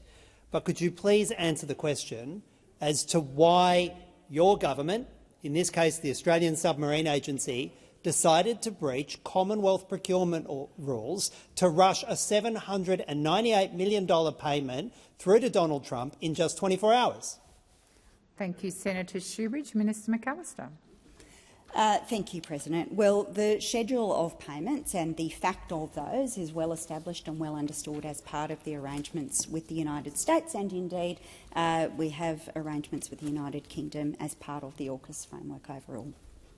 Senator Shoebridge, second supplementary. Well, Minister, that's a fascinating statement that the schedule of payments is well known. Your government has refused to publish the schedule of payments, refused to provide them to the public, refused to tell us when the next payment will be made. If the schedule of payments is so well known, why won't you produce them to the public, and why won't you tell us when the next payment's due? Minister McAllister. As I indicated to you in my answer to your first supplementary question, the fact of the schedule is well known, and the fact of our arrangements with the United States and this dimension of the AUKUS agreement Minister McAllister, please resume your seat. Senator Shoebridge, you may have missed it. I said from question 11 onwards that this place, questions and answers, would be heard in silence. That applies to you. Please continue, Minister. You've finished. Senator Sterle. Well, thank you, President. Now, I seek leave to ask a question on behalf of the engine room of the nation, the economy, and a state that sends 5 brilliant senators, Labor senators here, Western Australia, regarding Commonwealth Government procurement and Buy Australia plan. Thank you, Senator Sterle. Is leave granted?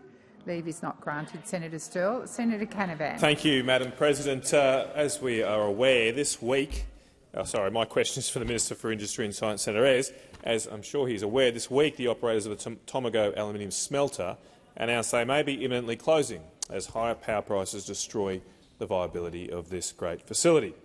On this news, Tomago's operators said, and I quote, "We have enjoyed the benefit of affordable coal-based contracts for the last 40 years of operation," actually from Tomago's perspective. Minister, cheap coal-fired energy has powered this facility for 40 years, and just 4 years into this government's renewable obsession, they are looking to shut down. When will this government admit that its obsession with renewable energy targets over everything else is destroying Australian manufacturing jobs? Thank you, Senator Canavan. Minister Ayres. Well, President, Senator Canavan has indeed mischaracterised what the owners of that facility said. They said this week that they were unable to secure power contracts, coal, renewable or otherwise. And I know that you will continue to do that. I mean, how much can a koala bear, Senator Canavan? This government will keep working on these issues as you would expect that we would. Senator Canavan, first supplementary. Thank you, Madam President. Minister, the thermal coal that Tomago relied upon to power its smelter is the best and cleanest coal in the world in the Hunter Valley. Near Tomago is Newcastle. It's the world's biggest coal port, from where we send that coal to the world, including to China, who produces 60% of the world's aluminium. Minister, why is it okay for us to send Australian coal to China to create aluminium jobs there, but not okay for us to use Australian coal here to create Australian jobs in our country? Thank you, Senator Canavan. Minister Ayres. Because we're for blue-collar jobs and for maintaining the cheapest possible electricity in Australia, and your plan would mean less jobs and would smash blue-collar industry in this country. I remind those senators on my left that since question 11, I have asked for silence, and that is what will happen in this chamber. Minister Ayres, please continue. You've finished. Senator Canavan, second supplementary. Thank you, Madam President. Look, earlier this year, yourself, along with the Prime Minister, travelled to Tomago and told the workers there that we're switching to reliable electricity from Gladstone to Portland and Bell Bay to Tomago. Minister, the Bell Bay smelter risks imminent closure. Tomago is knocking on death's door, and the Portland and Boyne Island smelters are battling against skyrocketing power costs too. The government's reckless and renewable energy plan has failed, and it's sending manufacturing jobs offshore. When will you change course and protect Australian jobs? Thank you, Senator Canavan. Minister Ayres. Well, we'll always protect Australian jobs. We've demonstrated over the course of just the last few months how hard we'll work on behalf of jobs, including in Queensland, including at the Boyne Island smelter, which is out there now underwriting wind contracts, solar contracts, being supported by the LNP Queensland government too. Senator Cox. Thank you, President. I seek leave to ask a question on behalf of my constituents from the state of Western Australia regarding environmental law reform. Is leave granted? Leave is not granted. Senator Cox. Senator Blythe. Thank you. My question is to the Minister representing the Prime Minister, Senator Farrell.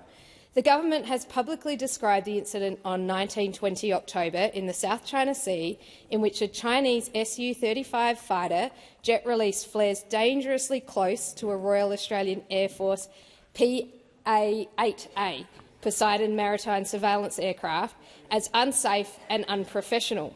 Yet the PM still labels China as friends. What is the government's view of the incident, and does the PM truly believe China is our friend? And how is Australia ensuring its aircraft and crew are safe in the region? Thank you, Senator Blythe. Minister Farrell. Thank you, President, and thank the Senator for her question. And the Australian government places the highest priority on the protection and defence of our military, whether they're at sea, on land, or in the air. There's no greater responsibility that this government has to ensure that our defence forces are protected. The issue that you refer to has been raised by the Prime Minister with the relevant officials of the Chinese government, and we have made our position very clear, as you have spoken about. Thank you, Minister. Senator Blythe, first supplementary. Thank you. How does the government balance maintaining trade with its friend China versus regional security concerns? Thank you, Senator Blythe. Minister Farrell. Well, thank you, President, and thank you, Senator. This government can walk and chew gum at the same time. Thank you, Minister. Senator Blythe, second supplementary. What steps is the government taking to reassure Australians, including the families of ADF personnel and the Australian public more broadly, that our maritime surveillance and freedom of navigation operations will continue safely? Minister Farrell. Thank you, President, and thank the Senator for her second supplementary question. Well, Senator, we're spending $365 million to build submarines to do exactly. And they're being built, in your home state of South Australia. Your seat. I have asked for silence. Thank you, Senator McGrath. Minister Farrell, please continue. Thank you. Senator Pocock. Thank you, President. My question is for the Minister representing the Minister for Housing, Minister Farrell. On the 8th of October 2024, in response to my question on the progress of the National Housing and Homelessness Plan, you said, and to quote, "We are working with the states and territories as we speak. The new Minister, Claire O'Neill, is working very hard to get movement on that project." I again asked for an update in February this year. We're now in October and the plan has still not been released. Can the Minister tell the Senate when the plan will be released? Senator Farrell, Senator Pocock, I think you directed your question to Senator Farrell. I'm happy to ask the senator to... I've got it wrong. Is it Minister Ayres? Oh, thank you very much. Minister Ayres. Well, this government has an ambitious program for housing. It's worth many tens of billions of dollars. It's focused on supply, and it's also focused on supplying people with the opportunity, young Australians, for 5% home deposits, and we're getting on with it. Senator Pocock, first supplementary. Thank you, President. I appreciate the many things that the Labor government is doing in terms of housing, but one of them that we haven't seen is a National Housing and Homelessness Plan, which was promised at the 2022 election, and I was hoping if the minister would give an update to the Senate as to when that will be finalised. Thank you, Senator Pocock. Minister Ayres. Well, the minister is working hard on that process. There was a consultation process which is still ongoing with 1,700 participants, and that process will continue until we're confident that we've got the cooperation across the economy and with the states and territories that's required to deal with the challenge. Senator Pocock, second supplementary. Order. Thank you, President. Minister, I've heard from stakeholders who are concerned that there may never be a national housing and homelessness plan, and can the Labor government commit today that there will in fact be one by the end of this term? Minister Ayres. Well, that's a document. Our plan is to get on $43 billion to address housing availability and affordability, helping people with lower home deposits, smaller mortgages, and 100,000 new homes just for first home buyers. Order. I'm going to Senator Grogan. I seek leave to ask a question on behalf of the great state of South Australia. Noting I will be the third person to have an attempt at trying to get a question asked on behalf of the good people of South Australia on this afternoon. And my question, should leave be granted, is related to digital ID and how it will assist renters. Is leave given? Leave is denied. Thank you. Senator McDonald. My question is to the Minister for the Environment. Minister, your EPBC changes will negatively impact our mining sector. It will delay approvals. It will undermine our economy, and it will not deliver better environmental outcomes. How many current mining approvals will be forced to comply with new conditions, or do you guarantee no retrospective changes? Good. Thank you, Senator McDonald. Minister Watt. Thanks, President, and thanks, Senator McDonald. I might just also make the point that it should be very clear to all watching that it is the opposition and the Greens who have prevented this parliament continue sitting and answering questions this afternoon. We're prepared to stay as long as anyone wants, as long as anyone's got questions. But twice we've attempted to move to not adjourn until the Leader of the Government in the Senate asks that further questions be placed on notice. And it would appear that Senator Pocock, for all of his posturing, the opposition for all of their posturing, the Greens, don't want to stay and ask questions. Senator McDonald. Relevance. I think the minister. Have you finished answering, Minister?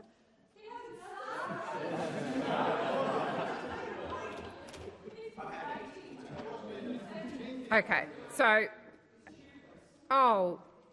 Senator McKenzie, I have reminded the Senate since question 11 that these additional questions came from a motion of the Senate yesterday, which was agreed by the chamber, and I have said since question 11, questions and answers will be heard in silence.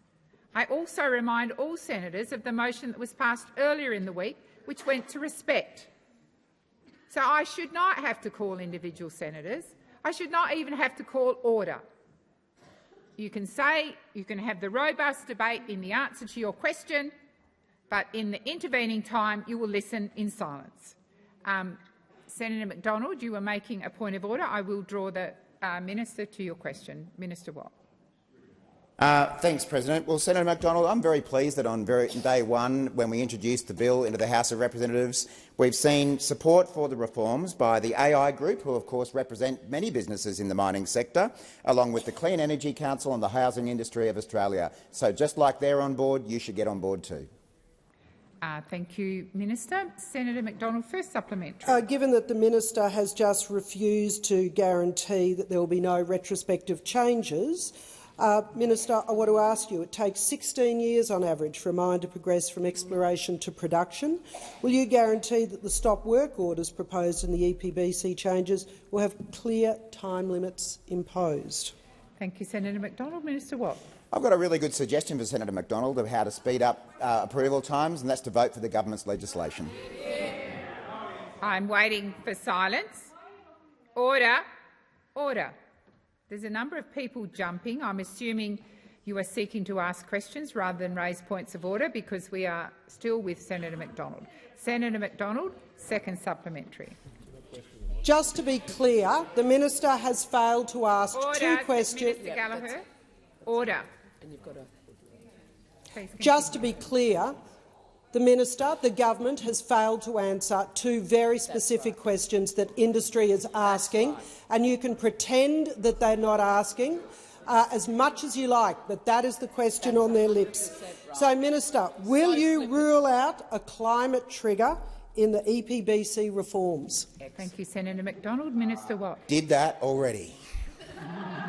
Senator Ghosh. Order. Order. Senator Ghosh, please resume your seat. I'm waiting for order.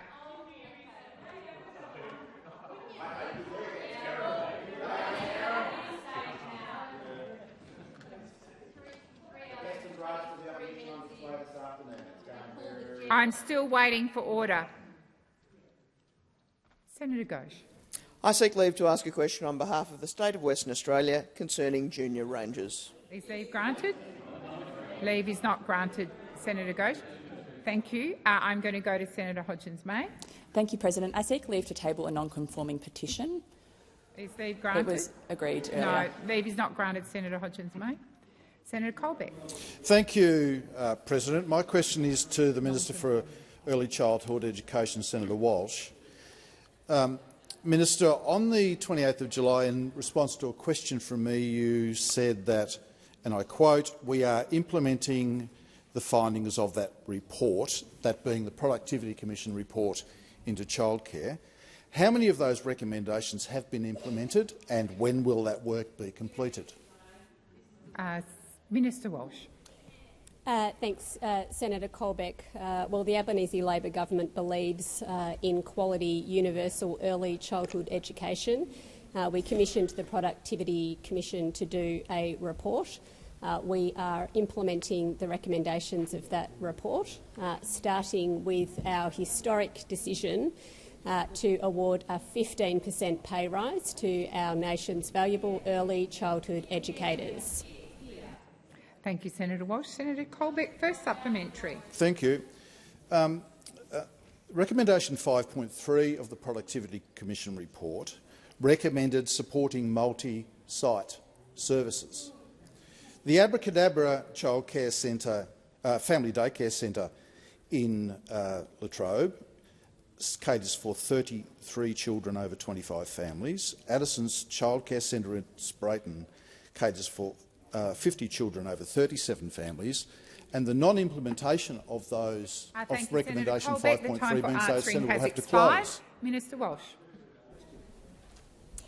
The matter that you've raised, Senator Colbeck, which you've raised before, pertains to a decision of the Tasmanian regulator. Senator Colbeck, second supplementary. Senator, that is not correct. It's a federal regulation that covers that matter. The future of those two childcare centres lies at the tip of your pen, and your implementation of recommendation 5.3 would save those two centres from closing. When are you going to complete that work? Thank you, Senator Colbeck. Order. Minister Walsh.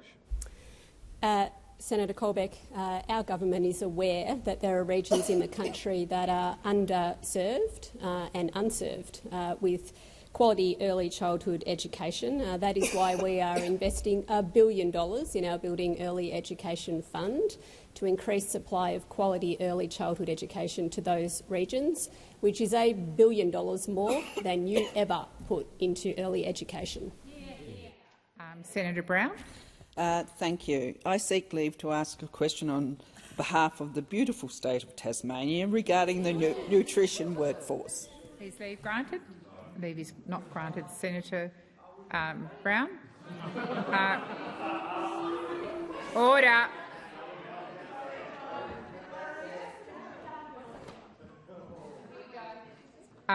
Order. Senator Pocock. I'm going to Senator Scarr.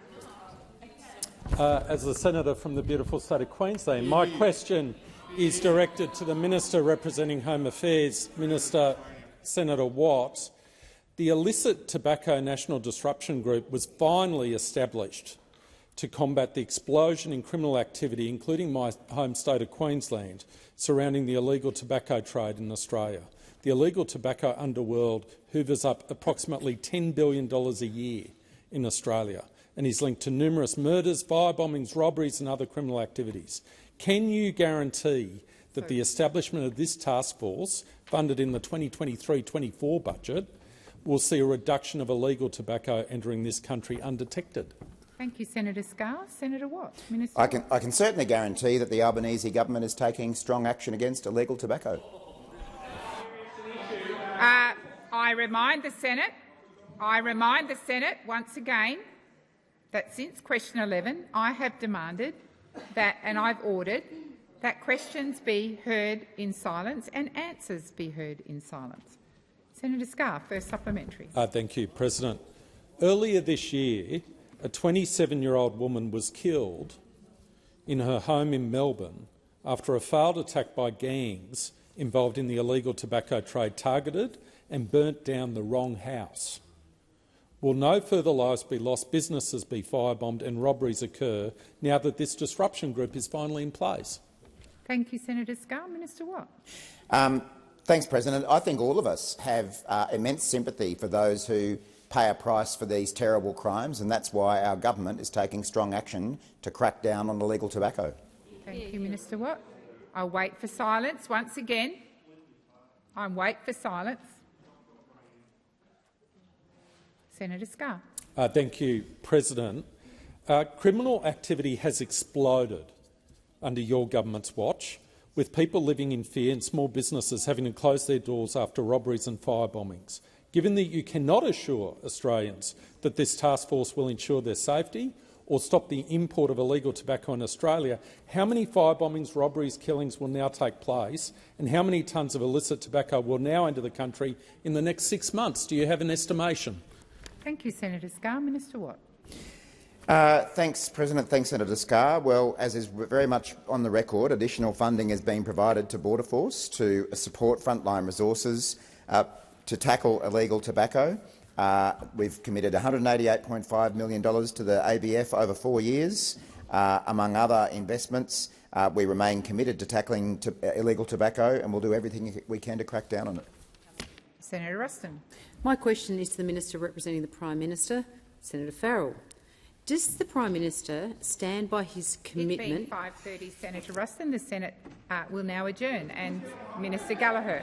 Thank you.